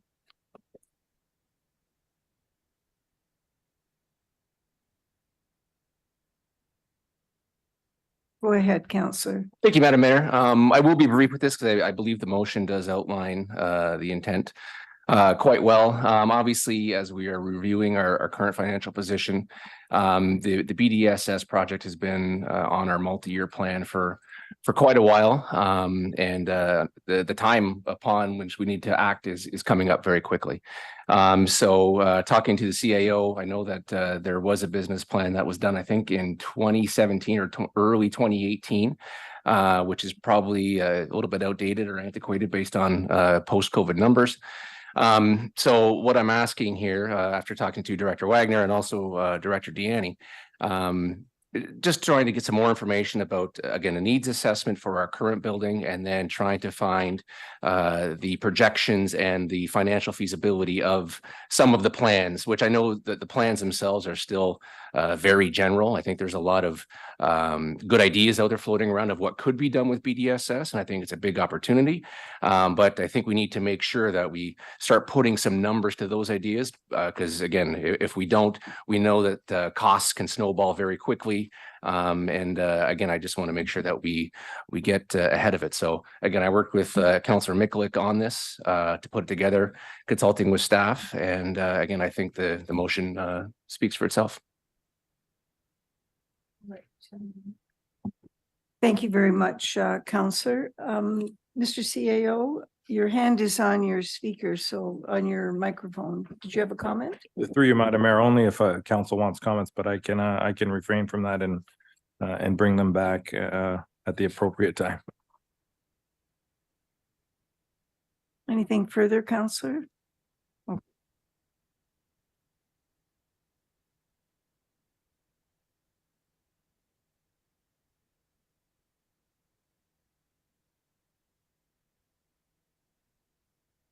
Go ahead, Councillor. Thank you, Madam Mayor. So I'm very pleased to see this motion coming. Like Councillor Russell indicated, you know, this has been on our radar for a number of years. And we know that the new high school has been delayed, but we also know that it's coming to conclusion. And I think we've been recently told it's going to be opening in September. So I guess my question is, through you, Madam Mayor, to the CAO, I'm assuming that nothing has changed, that, you know, we basically have an agreement in place, and that once the new high school opens, we have 90 days. Is that correct, Madam Mayor, through you to the CAO? Mr. CAO? Through you, Madam Mayor, to the councillor. That is correct, councillor. Recently, we found out it will be open for September. There is a process in terms of deeming the site surplus that the school board goes through, and then that is put out to the various agencies. As council will recall, we do have an MOU and an agreement in place that highlights specifically the cost that we've agreed to with the school board, and that I would say those negotiations were completed at least 2 or 3 years ago, and so we're in very good position now. I know council's changed since then, so maybe an opportunity to re-update council even before Q3 as the motion highlights on what that deal is, the elements of the MOU. And I think, you know, the opportunities that we face with this decision in terms of, you know, a multi-purpose site, the conversations we had at the time around shifting resilience from the residential tax base to the industrial tax base, the heritage building preservation. So a lot of details that we can go through even before Q3. Thank you very much, Mr. CAO. Go ahead, Councillor. So I guess my question is specifically, it's even kind of piquing my interest. So you mentioned twice Q3. The motion says Q4.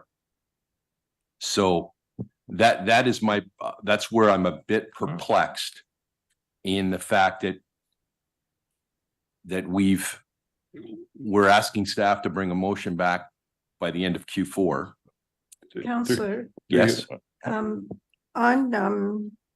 page 8, in the first, therefore be it resolved, there's where the Q3 is Okay. mentioned, and Okay. then the Q4 is mentioned a little bit later. Okay, great. I'm just looking at the motion that's on Sure. here, so I understand. that's great. Thank you very much. Okay, thank you. Thank you, Mr. CAO. And next we have Councillor Micklick. Go ahead, Councillor.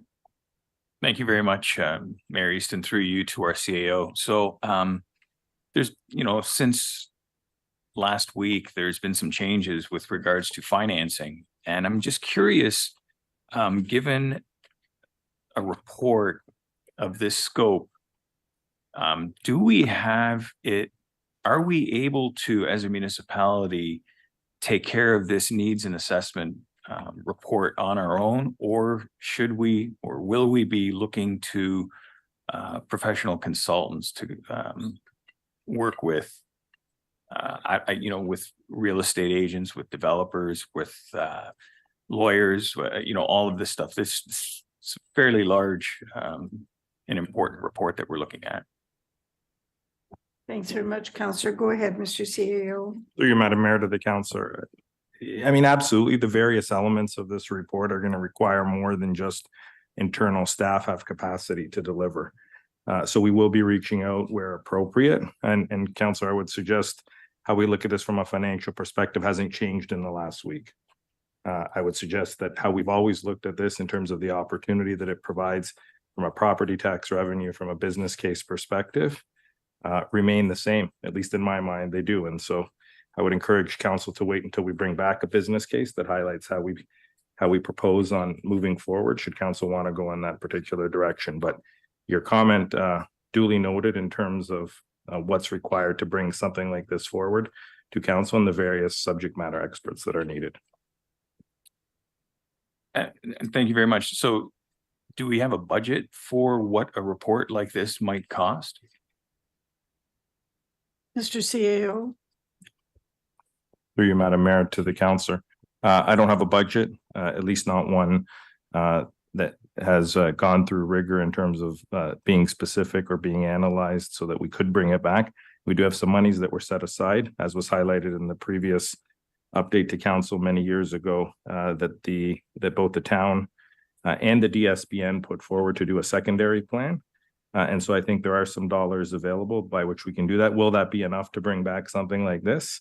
I think it depends on the various elements and where we're at Q3 and Q2 or in Q4 on the two pieces that I need to bring back to you. Once I think staff have had a chance to look through that and determine the monies we have and are they appropriate, I think we'll be in front of you to suggest, are there certain reserves that require council approval? Are there certain reserves we can use to fund, whether it be $50,000 or $100,000 to do some sort of analysis like this? Thank you.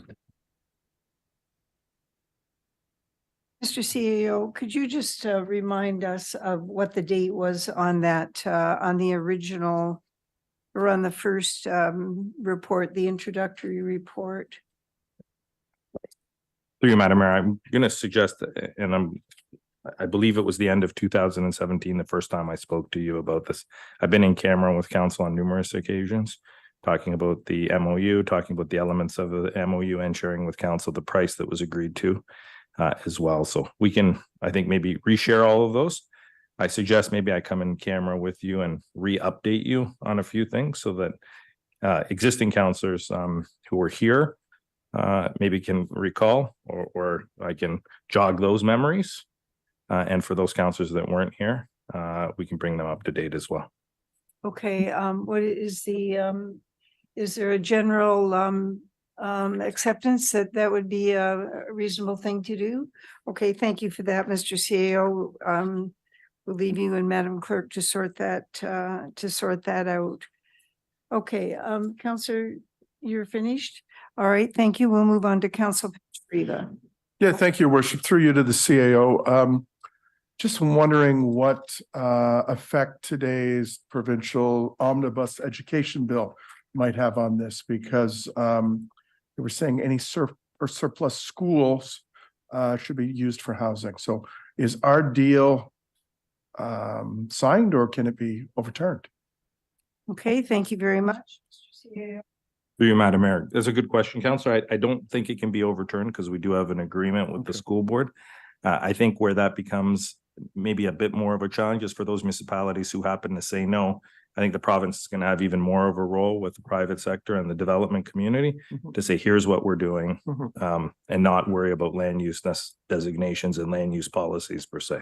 Well, and through you, were, but I think one of the linchpins too of ours is that there is that portion potentially in part of it. So, I mean, it's a win-win reuse. So looking forward to this report coming forward. Thank you. Much, and we have Councillor Rajim. Go Thank ahead. you. Thank you, Madam Mayor. My question is about the secondary plan process that we're planning to go through and that we have budget money put aside for. Do we know the timing of that in sort of, and how it works with all the other moving pieces? CEO, would the secondary plan be part of, it's not a confidential element, but would you be talking about that at some point in greater detail? Through you, Madam Mayor, to the councillor, I think we're going to need to prioritize what is the focus. I would suggest to you the business case becomes the focus more than the secondary plan. There will be engagement that we do, but to me, the secondary plan at this particular point in time is secondary, no pun intended. And so I will be coming to you if required on those particular, decision points. The engagement is critical. I have no doubt that the engagement is critical on a project of this scope. But I think making sure we've got a business case that is sound and a business case that is supported and a business case that takes into consideration all the other moving elements of this is more paramount than a secondary plan at this particular point in time. Okay, a question of clarification, Madam Mayor. Yes. We'll be moving forward with that. So the school board has provided funding for that secondary plan process, I imagine. And are we going to be moving forward with that secondary plan process regardless of whether this municipality purchases these BDSS property? Go ahead, Mr. CEO. Through you, Madam Mayor. So the school board has committed to being a partner in that secondary plan process. Should council decide not to move forward with any purchase of the BDS site, and it does go to the private sector, I think it would be prudent for us to be doing a secondary plan. But again, that'll be subject to budget and subject to budget approval. So that'll be a council decision. It would be staff's recommendation to do that, yes. Though. But as you know, Councillor, the size and scope of a secondary plan like this isn't inconsequential. Thank you. Thank you. Thank you very much. Councillor Mikulik.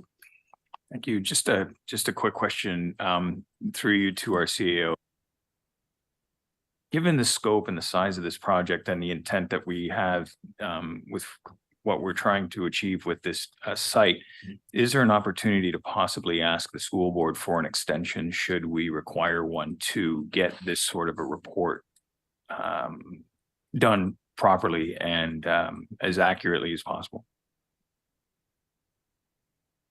Mr. CEO. Through you, Madam Mayor, I think it always doesn't hurt to ask that, Councillor. I think the school board will want a level of predictability or definitiveness as well. So I think if we find ourselves in that position where we're reaching the end of the year and council still hasn't made a decision and we need to work with the school board to extend that a few more months or whatever it may be, then we can definitely make that ask. Perfect. Thank you. Thank you very much, Councillor. All right, I see no further questions and I'll read the motion. I have a motion moved by Councillor Russell, seconded by Mayor Easton. Whereas the Council of the Town of Lincoln is exploring potential opportunities for the Beamsville District Secondary School BDSS site. And whereas we have spoken about a potential community hub at the BDSS site. And whereas the Town of Lincoln is looking to make decisions that balance affordability, service levels, and financial sustainability.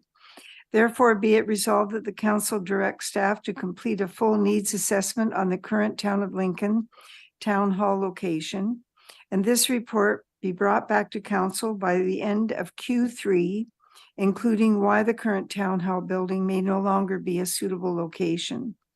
And be it further resolved that council directs staff to bring a report by the end of Q4 outlining the following.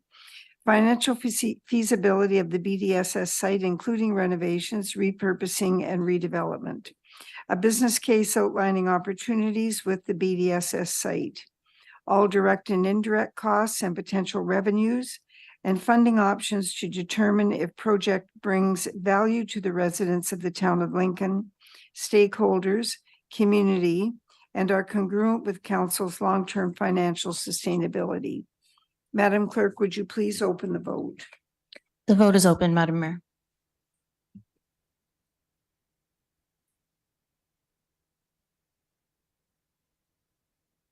And I'm closing that vote. And that carries. Thank you, Madam Clerk. The vote has passed unanimously. We're now considering item 14.2, which is a notice of motion brought forward by Councillor Murray and endorsed by Councillor Russell. This was first introduced to Council on March 27th and now for consideration. Councillor Murray, would you please go ahead and speak to your motion? Thank you very much, Madam Mayor. Just as a reiteration of why I brought it forward, this is brought forward as a follow-up to a number of conversations that I've been having with constituents and staff and other councillors regarding the ongoing challenge we're experiencing with low community engagement in the election process, both in terms of voting, but also in terms of being willing to stand for election. With the mindset of brainstorming ways to remove some of the roadblocks, the timing of meetings was one of the issues that came up. I can go over again the reasons behind that I had presented last month, but really I just recognize that a lot of people find it challenging to have meetings during 9 to 5 work hours. And although I recognize that a 9 to 5 hour workday is not universal, based on the limited data I was able to find on the internet, it does seem that it is still the norm for approximately 70% of the population, of the working population. So with that in mind, I would like to propose that we change the times of our workshop meetings to more accommodate those who work 9 to 5 so that there's an opportunity to attend after work. Okay, thank you. Thank you very much for the introduction. Do members have any comments?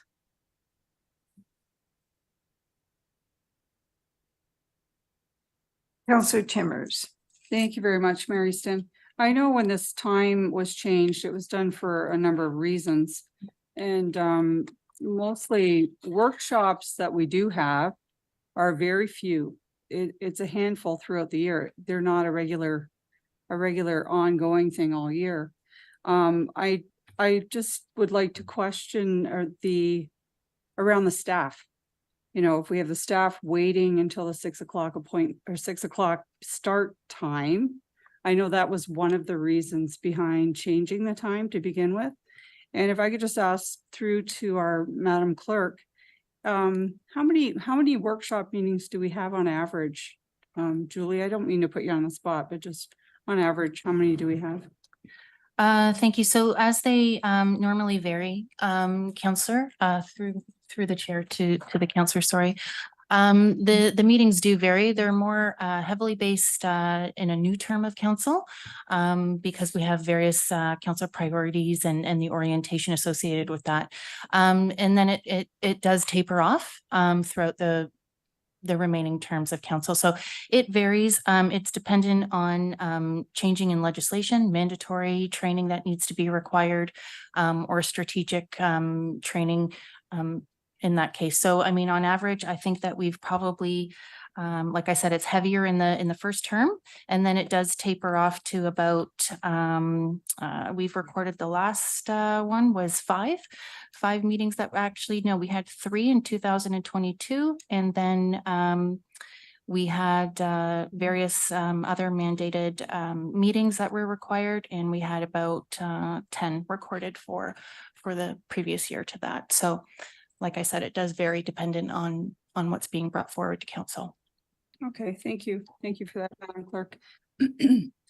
I guess, you know, there are other challenges as well. A big part of our job is attending community events that are often throughout the day, and, you know, it's part of the job. It's part of what we sign up for. And I would like to support the staff. I know, you know, taking lieu time, it adds up quite a bit. And I know if they're coming straight to a meeting, they're not waiting for 2 hours. They don't have time to go home in between. So, you know, I'm looking at the staff side as well. So I'm fine with the way we've decided, and we decided this 4 years ago, and those are my comments. Thank you, Mary Easton. Well, moving on now to Councillor Mikulik. Go ahead, Councillor. Thank you very much. Through you to our clerk, similar lines to where Councillor Timmers was, in terms of staff and their schedule and accommodation to, or preference to the 4 or 6 p.m. Is there an additional cost, or is there any cost to the municipality from an HR perspective or from a financial perspective by having this change, 2-hour time change? Yeah, we'll check that for loo time or whatever that policy is, if you would, Mr. CAO. Through you, Madam Mayor, I think you hit the nail on the head. I mean, at the end of the day, we're trying to manage the number of meetings, the staff time, and then giving staff time off. We're trying to also limit the amount of vacation time and loo time we provide, because that necessarily can't be carried over. It is a use it or lose it. And historically, this municipality has had a lot of vacation carryover in the past, and then there's liabilities with that vacation carryover. So we are trying to encourage staff to take time off and to flex their time. And so from a staff perspective, that's why I think you're seeing places like Pelham and others actually go to daytime meetings versus even having evening meetings. But that really is in council's discretion. Should council want to move in that direction, I will work with staff to make sure that the flexing of time and so forth is taken into consideration. Thank you very much for that answer. So I'm just trying, you know, definitely in the 4 years, you know, when I first started, I was quite surprised at the commitment and the time commitment and the number of meetings, both during the day and at the in the evening. Through you to our clerk, is there an estimated number of hours that a counselor is expected or would be dedicating in a week or a month towards council? What is the threshold between full-time and part-time in terms of a counselor's expectation of commitment or a number of hours of commitment? What determines if a counselor becomes full-time or part-time? How's that determined? Madam Clerk, do you have that information? That's actually determined by the municipality. And I you know, they vary. If I were to say, you know, does a part-time counselor work any less than a full-time counselor? I would say no. I would say it's dependent on your residents, and I would say it's dependent on the needs of the community. So, you know, there's other municipalities that have gone to full-time councils, but you know, like I said, I think it would depend on the community need. Thank you very much. And then just to follow up on that, because of the time commitment and because of that, should we be considering reducing the number of counselors one day and creating full-time positions as opposed to having multiple number of counselors with part-time positions? Is this something that we should be considering? I appreciate your question, and I would encourage you to think about that and look at the mechanism for bringing forward such a suggestion, as some communities have done that. I don't know what that process is. I don't think it's not related to this issue that we're looking at this evening, but I would leave that to you to research and to bring forward if you feel that that's something that we should consider in the future. It's a question that's going to help me formulate my decision in about a minute. That's why I'm asking that question. I understand, but it's not related. It's not directly related to the question on the table at the moment. Thank you very much. Councillor Njima. Thank you, Madam Mayor. And thank you for bringing the motion forward. It's important to consider this. For me personally, I have a day job, slightly flexible hours. So I like the idea of meeting in the evening only, because I juggle things around sometimes to get here at 4 p.m. So, and I also, I was thinking about how people's work schedules have likely changed since COVID. I think there's more people that have flexible jobs than they used to, flexible working hours. So I think that helps in terms of encouraging people with different life situations to run for council. I think it's a positive thing, is assuming that these flexible work or the tendency towards flexible work schedules continues on beyond as COVID sort of wanes, which let's all hope it actually is waning. So I like the idea of having some flexibility. I'm hearing other support for that as well. And what I'd like to see, and to contribute toward Councillor Murray's suggestion, is that at the election time for 2026, that there be communications out to those that are considering running to let them make it clear to them that council schedule is set by the new council. So they will have input into it. So if they feel like the existing schedule doesn't meet their needs, they'll know that if they're elected, that they'll have input into the new schedule for council. Thank you.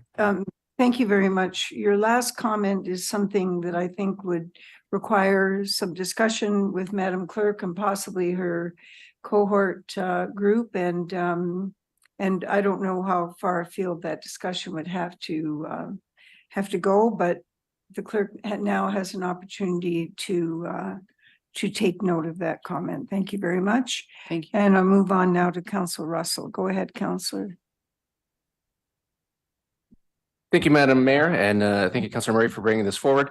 Again, as one that also feels the pressure to get here at 4 o'clock, sometimes it can be an issue. And I know we've heard comments from residents as well that sometimes want to participate and they can't. And they also say the same thing about 6 o'clock as well. So one of the things I know that we had talked about potential options, and if it's hard to kind of gauge whether council's leaning one way or another on this, but as an opportunity to find that middle ground is the opportunity that you could do at 5 o'clock instead of a 6 o'clock. Which again, you would see improvement over the 4 and give some people some cushion between their daytime position and coming to council. And again, maybe again, also thinking of staff's considerations for getting them back to their families in an expedient amount of time as well. So again, I think that's an option if there is some consideration whether or not this is going to move forward or not. Thank you very much, Councillor. I'm just going to ask the clerk to provide some clarification on the issue of workshop delegations, as I have some vague recollection that there are no delegations. Madam Clerk? Correct. Workshops are for information only. There's no business decisions being made. They're for educational and training purposes. Some workshops are held and closed for reasons that are covered under the Municipal Act. Other workshops are held in open where possible. So there are no delegations permitted to a workshop. If the workshop is held in open session, the public are available to watch that on the online streaming, as all of our meetings are online and streamed, or they can also sit in the gallery. However, I just want to reiterate one more time that delegations are not permitted at workshops. Thank you.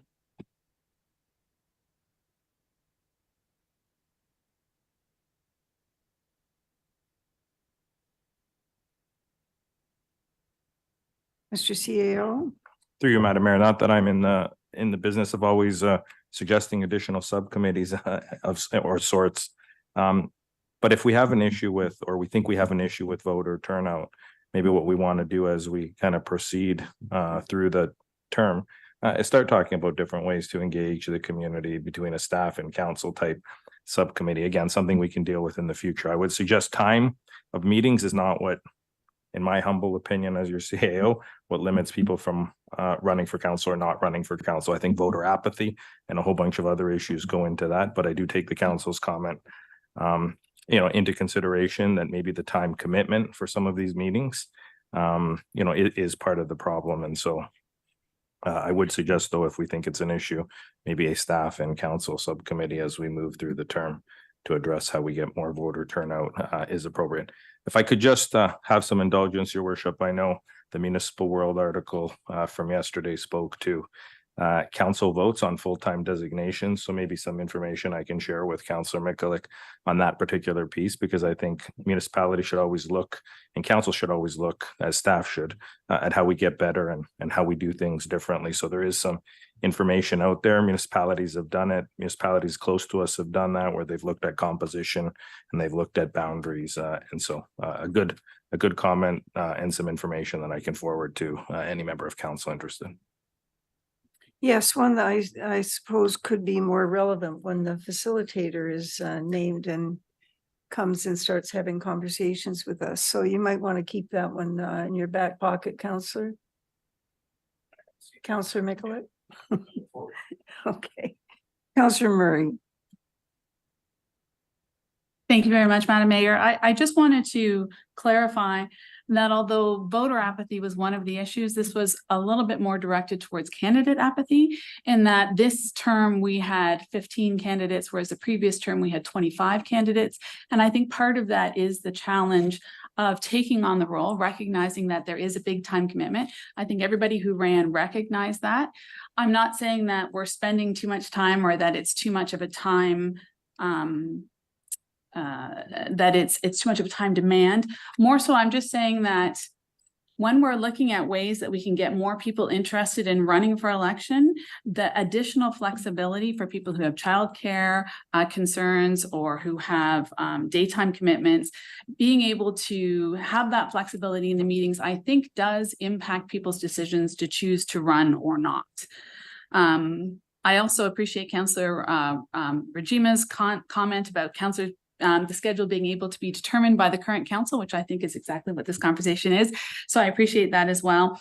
And just also to recognize, I do realize that workshops aren't a constant throughout the 4-year term, and that they are more heavily weighted as we're learning at the beginning of a term.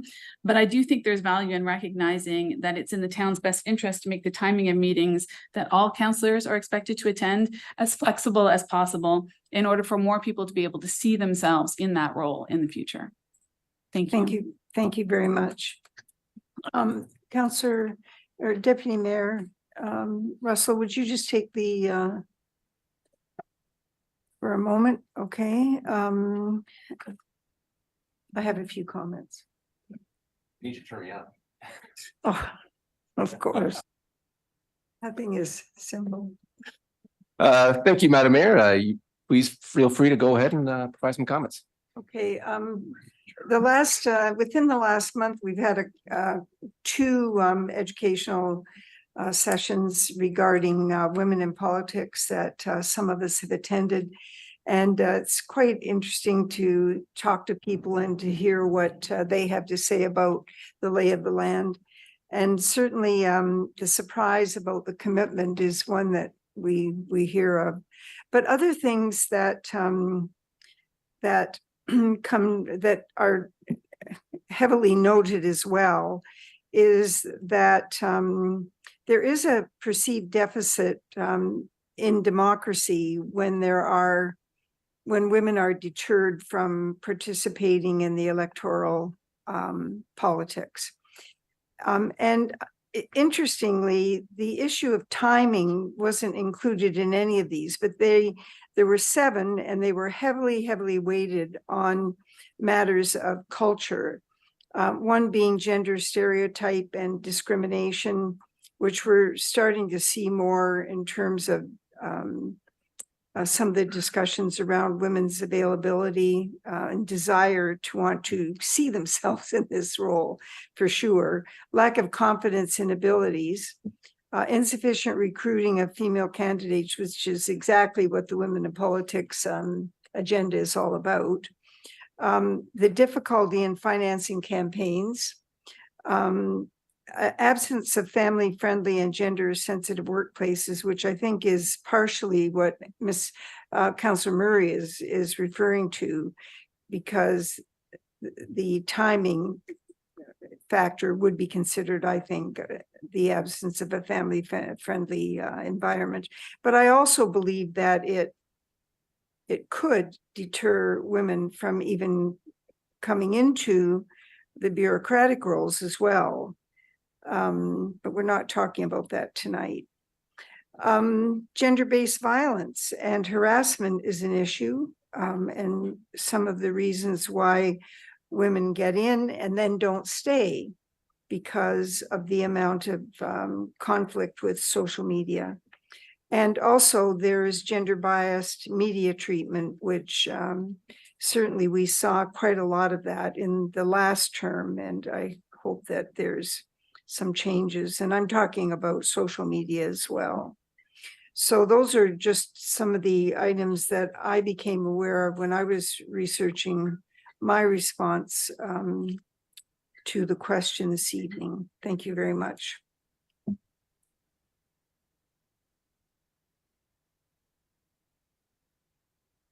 Thank you, Madam Mayor, and I turn it back over to you. Thank you very much, Councillor. All right. Anything further? Okay. Councillor Murray. I'm going to have to get a larger thumb, I think. Thank you very much, Artificial Madam thumb. Mayor. Through you to our CAO. I forgot to mention, I would be very interested in being part of a subcommittee that would explore ways that we could make not just candidates, but also voters more interested in the entire process. Thank you. Thank you very much, Councillor. All right, I have a motion moved by Councillor Murray, seconded by Councillor Russell. Whereas subsection 238, subsection 2 of the Municipal Act 2001 requires that every municipality and local board shall pass a procedure bylaw for governing the calling, place, and proceeding of meetings. And whereas the Town of Lincoln Procedure Bylaw is recognized as a key document describing the municipality's accountability, transparency, and notice requirements. And whereas subsection 238, subsection 2 of the Municipal Act 2001 provides council the ability to amend its procedures by majority vote by resolution. Therefore, be it resolved that the Town of Lincoln hereby amend the Town of Lincoln Bylaw 2022-04 to provide for the rules of order of council and its committees. And number 2, to amend the start time for committee of the whole workshops to be changed to begin at 6 p.m. or otherwise determined by the clerk regarding matters where committee time is required for education and training. Madam Clerk, would you please open the vote? Thanks, Madam Mayor, and the vote is now open.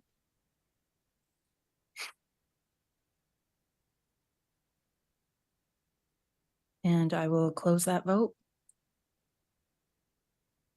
And that is lost 2-7, Madam Mayor.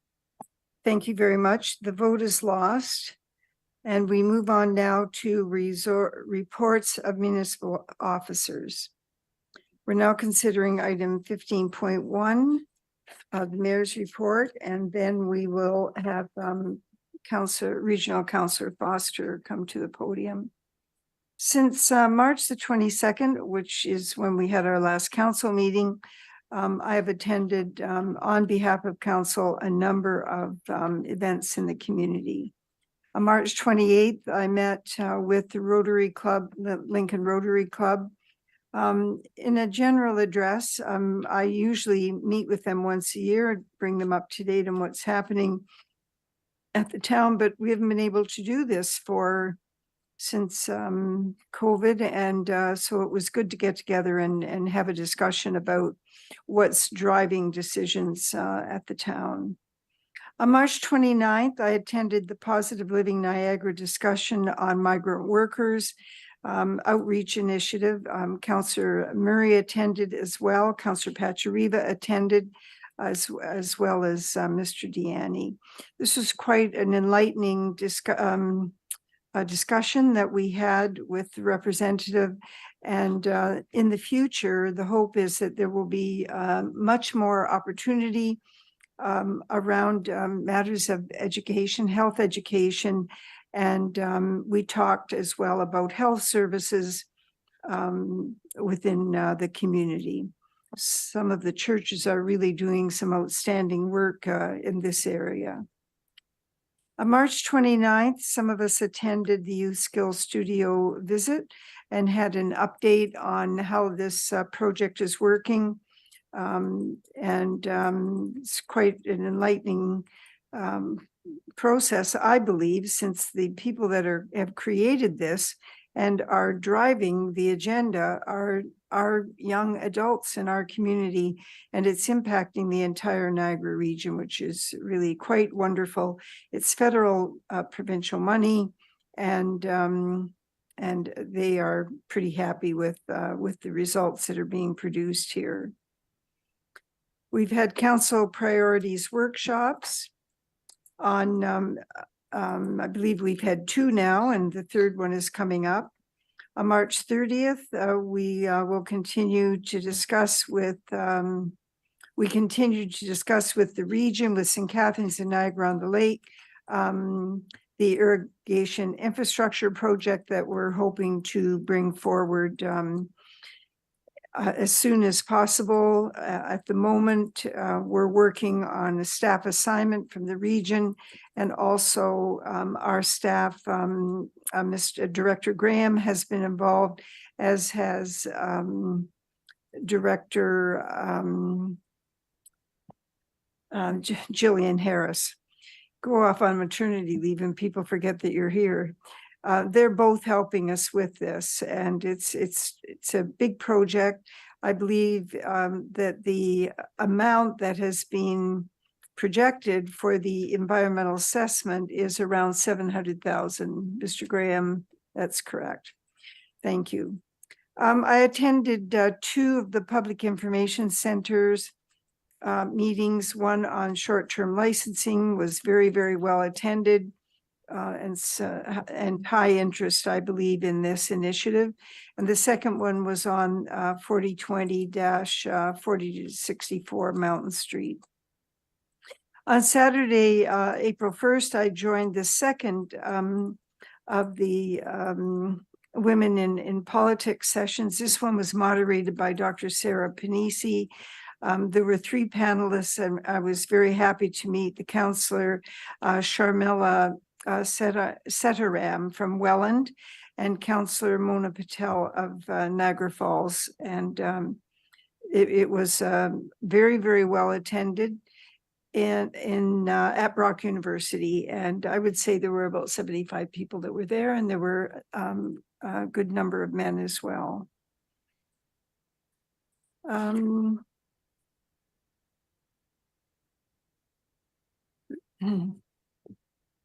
I wanted to congratulate the economic development staff on the great Lincoln Job Fair. This was joint work with the Employment Health Center and also with Great Lakes High School being the host facility. Very, very well attended, just under 500 people, and just an excellent level of interest. So there will be another one coming up in October, and I suspect that it will be just as well attended.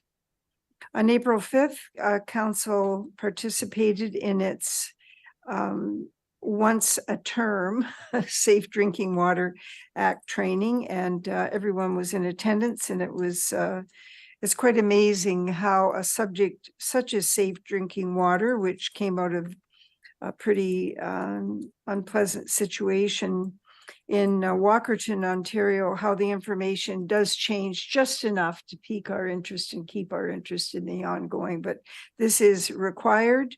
It's compulsory training, and of course, they always lay it on pretty heavily, and rightly so, about our legal responsibilities as individual councillors and as a town. On April 12th, we had another irrigation committee of the whole meeting, again, working our way through a number of agenda items, preparing for a presentation at the regional level. On April the 12th, Chair Jim Bradley presented his State of the Region report, and the theme, as in his last year's report, and I think quite appropriately so, was focused on possibilities. We had our second strategic plan review meeting on April 13th. On April 14th, I attended the Niagara Christian Gleaners fundraiser, which was held in West Lincoln. On April 14th, later in that evening, I attended at the museum the Jingle Dress exhibit, and it was quite a stimulating evening. I think one of the areas that I was particularly impressed with, besides the exhibit, is that the museum is very, very successful now at not only attracting back those who have been involved in the museum for years and years, but they're attracting new members of our community and a large number of members from outside the community, which I think is really one of their important goals. So this exhibit, and also the dance and drumming that was part of the exhibit. So it was quite if I was a person that knew fine art very well, I think I would make some comment about this being not just a picture hanging on a wall, but a demonstration of how these dresses are made, why they are made, and their contribution to the healing elements of Indigenous culture. So another step toward truth and reconciliation in our community. Councillor Reimer attended, and Councillor Murray also attended. On Saturday, April the 15th, I attended the Niagara Federation of Agricultural Awards. It was at 20 Valley, and Tom Neufeld was nominated for one of the annual awards. His was for 2022, and Bill Shank was also nominated for the 2023 award. So that was a very good evening and very interesting conversations. I've never had farmers come and talk to me about the farm succession plans, but they're talking about it now. And even though we have rules and regulations about not having farm separations, farmers are having difficulty with that now if they expect to have their children involved in future farming operations. So I think this is a reality is setting in around this one. And I think that farmers are trying as hard as they can to keep their children, at least one of their children, on the farm. So I just wanted to remind people that I very much appreciate the opportunity to represent you at these sessions. I'm always pleased to see the number of councillors that attend as well. You live in Lincoln, a community of encouragement, where every citizen strives to be a good neighbor, where children and youth are encouraged to achieve their very best, and where business contributes to growth and the sustainability of our community vision as a place to grow, a place to prosper, a place to belong. Thank you again for welcoming us into your homes. Councillor Foster, come forward.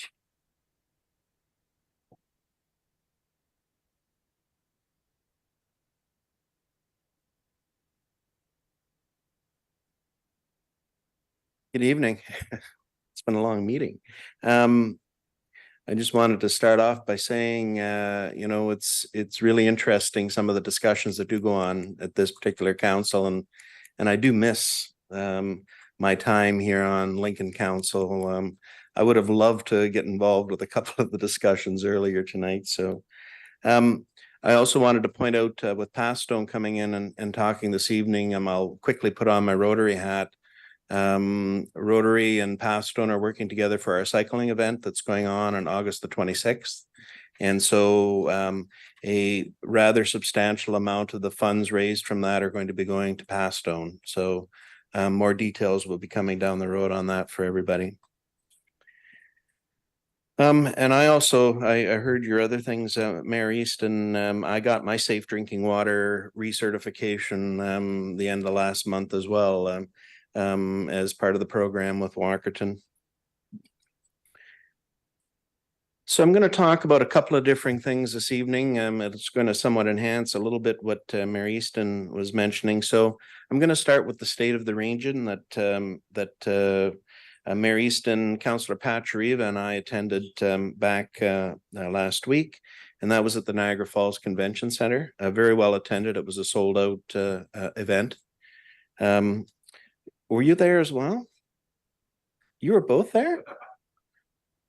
I apologize profusely through you, Madam Mayor. I did not see either of them.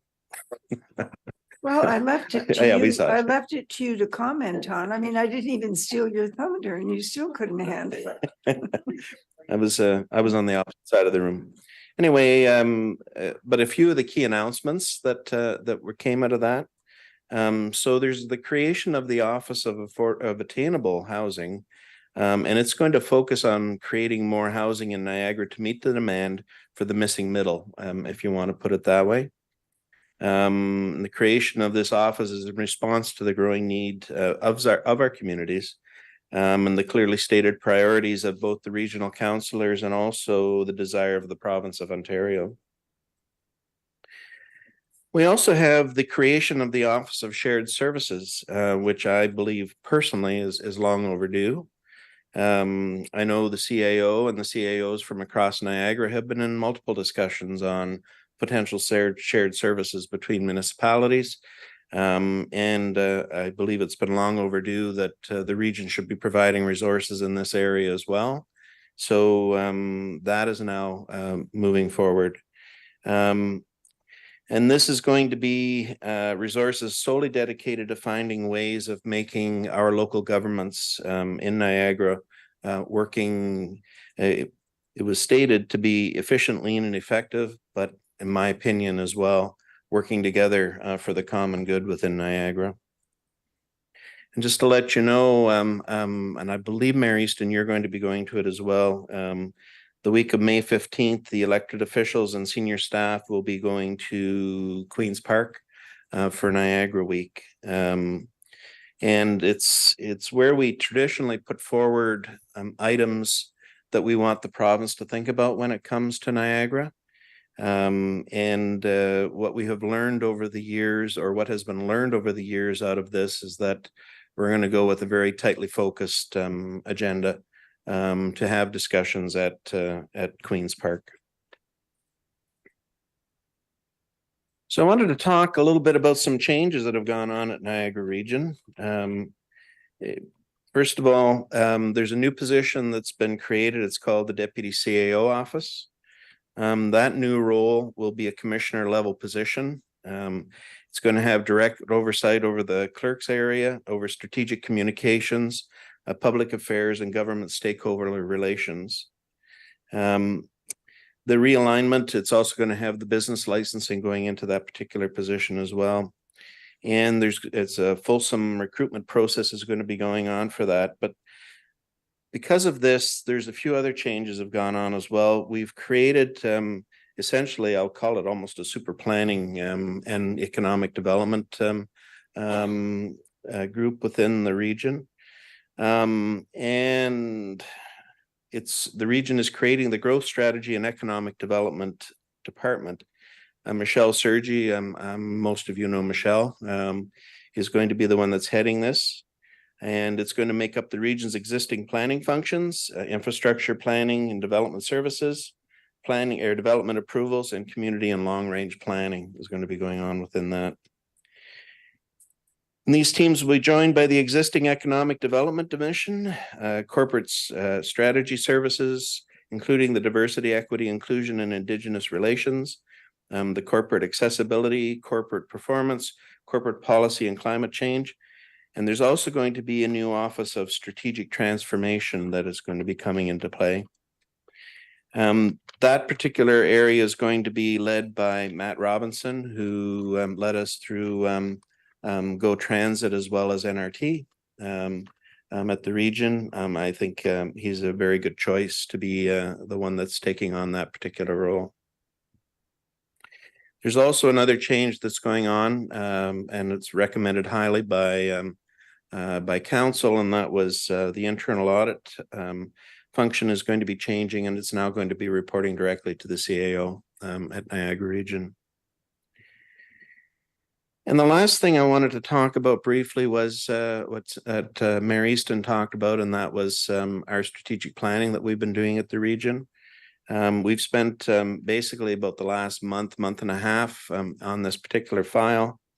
It's not public yet. It's been through our education systems, very similar to what you guys were talking about earlier, but suffice it to say that there's a very strong organizational sustainability piece that's being looked at with Niagara Region. That is in the environment, in the social, and also in the financial side of things.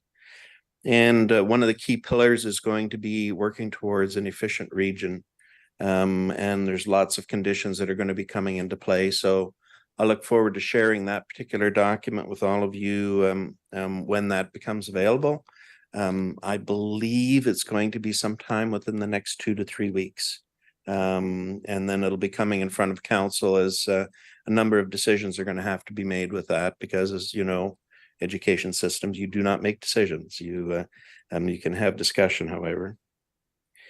The last thing I just wanted to briefly mention, this is an important one that kind of got lost in the shuffle last week, but the increase in funding that we received from the province of Ontario with regards to housing and homelessness within Niagara Region. It's a CHIPPY program, it's what it's referred to, and what has happened is for quite a number of years, Niagara has been underfunded in this particular program. But we got an increase of about $8 million that has come through from the province, and it's bringing us up to 20.9 million, which is the level that we should have on this particular file. And just a little bit of history with it. It's when this was originally set up, and it was before me on regional council, before Mayor Easton as mayor, etc. Apparently there was decisions made a number of years ago to give less money to Niagara and more money to Hamilton within these particular programs. The decision has been made to make sure that we have appropriate funding now in Niagara. This is going to go a long ways to helping at Niagara Region. It's going to give us a solid funding base to be continuing the good work that we're already doing on these files. So that's it for my report this evening, Mayor Easton. Thank you. Thank you very much. Certainly a lot of things going on. Questions? You guys are all questioned out. Thank you very much. Not quite. Oh, Not quite. oh, great. I mean, oh, great. I know, you're not gonna get off that easy. Go ahead, Councillor Timmers. Thank you, Mary Easton. Well, first off, Councillor Foster, I just want to say that I really appreciate your promise that you made to us that you were going to be here regularly, and you've really kept to that. And I just want to acknowledge that. So and I do very much appreciate it. So around the funding, we were not even mentioned previous years, and we were so underfunded. So, you know, that's really set us back a long way. And is there, how quickly, like how much ground do you think we're gonna cover now at 20.9 million? Like what are the first steps? Like, do we know how it's gonna be tackled? So through you, Mary Easton, so this is an exciting opportunity for us at the region because we've been living within our means up to this particular point, right? And so I don't know what the entire shape and look is going to be. We have been battling, and Mayor Easton's now in public health. By the way, I'm going to be going back onto public health as well at the upcoming council meeting. I know you wanted to see me there with you, so. I'm sorry you never pay attention to me, but now you realize that's where all the action is. Corporate services is where all the action is. Anyway, this is a huge opportunity for us. So, you know, the programs and the program structures that we currently have somewhat been meeting the need, but the battle has been going on to make sure that we have the appropriate funding that's coming into play. So we'll see. I think this is a huge opportunity. I can hardly wait to see what staff are going to come back with on where we're going to be going with this. Yeah, you know, the housing and homelessness has just been a growing, you know, as a concern. It's not, it felt like it was almost hopeless till we see this kind of funding finally. And I'm looking forward to see what happens and what kind of impact can be, put in place and how those dollars are going to be used. Just around the office for affordable and attainable housing. I know it's probably too early to even comment, but what do you see that looking like? I read, in Mr. Bradley's address around, partnering, community partners, nonprofit, bringing everyone to the table. But like, do you have any comments around that? And also the shared services office as well? Yeah, this is some of this is relatively new to us as counselors as well.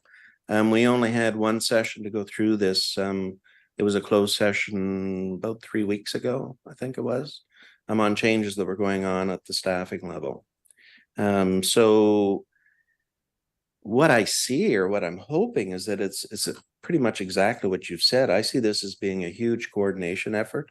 It's coming into play, but if we really do this right, we need to be looking at what's going on right across the board in our official plans. We need to be going through and taking a look at what developers are looking for, what they're needing, getting all of these groups together and have them really truly understanding the entire issue. So I think it's going to be a really big task for whoever is in it. And by the way, I don't think we have anyone put into that position yet, like the other one, but we'll see where it goes. Oh, that's great. It's exciting to hear these changes coming. So I appreciate your comments, and I know it's very early in the process. So thank you, Mayor Easton. Thank you, Councillor. Thanks. Thanks very much. Did you include the other staff resignation? No, well, that's not public yet. Oh, okay, good thing I won't be was until Thursday. careful with So my asking. stay tuned for other stuff after Thursday. So Okay, all right. it's That's great. it's almost kind of good. So anyway, Thank you. Thanks very much, Thank you. Councillor. We appreciate your presence. All right. I have a motion moved by Councillor Brunet, seconded by Councillor Timmers. The council receive and file as information the following: mayor's report and regional councillor update. Madam Clerk, would you please open the vote? Thanks, Madam Mayor, and the vote is open.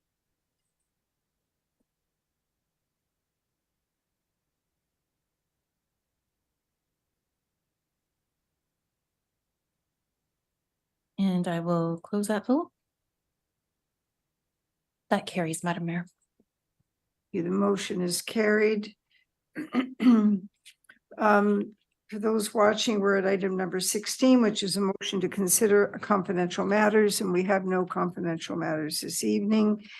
Item 17 is a motion to approve bylaws. We have 4 bylaws for consideration tonight. Do councillors have any questions?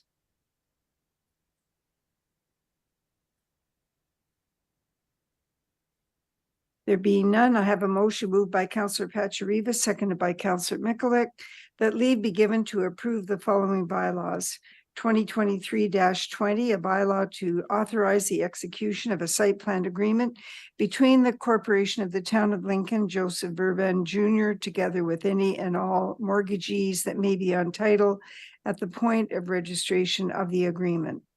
2023-21, a bylaw to authorize the execution of a subdivision agreement between the Corporation of the Town of Lincoln and Dahan Homes, Inc., together with any and all mortgagees that may be on title at the point of registration of the agreement, Mountain Village Vineyard.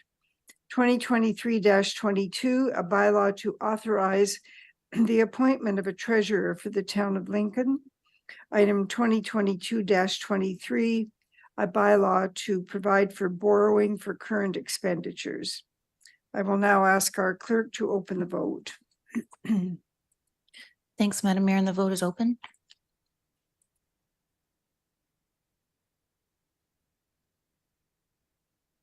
And I will close the vote. And that carries. Thank you, Madam Clerk. The motion is carried. We will now confirm the proceedings of the council meeting, and I have a motion moved by Councillor Reimer, seconded by Councillor Brunet, that leave be given to introduce bylaw number 23-24 being a bylaw to confirm the proceedings of council at its meeting held Monday, April 17th, 2023, being read a first, second, and third time, that bylaw number 2023-24 be enacted and passed, that the mayor and clerk sign and seal the said bylaw. Madam Clerk, please open the vote. Vote is open.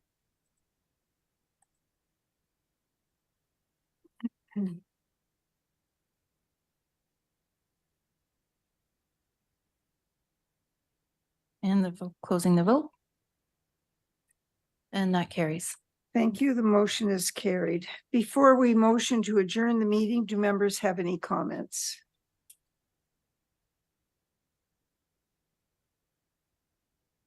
There being none, I have a motion moved by Councillor Timmers, seconded by Councillor Pachariba, that the council meeting on April 17th, 2023 be adjourned at 20:30 hours. Madam Clerk, would you please open the vote?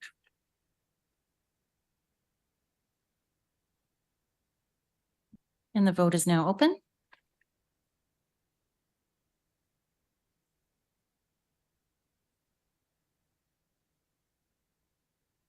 Closing that vote, and that carries, Madam Mayor. Thank you. The motion is carried. Thank you, Madam Clerk. Thank you, staff in attendance and those who presented this evening. It was a very informative meeting. Thank you very much, councillors. And this concludes our council meeting.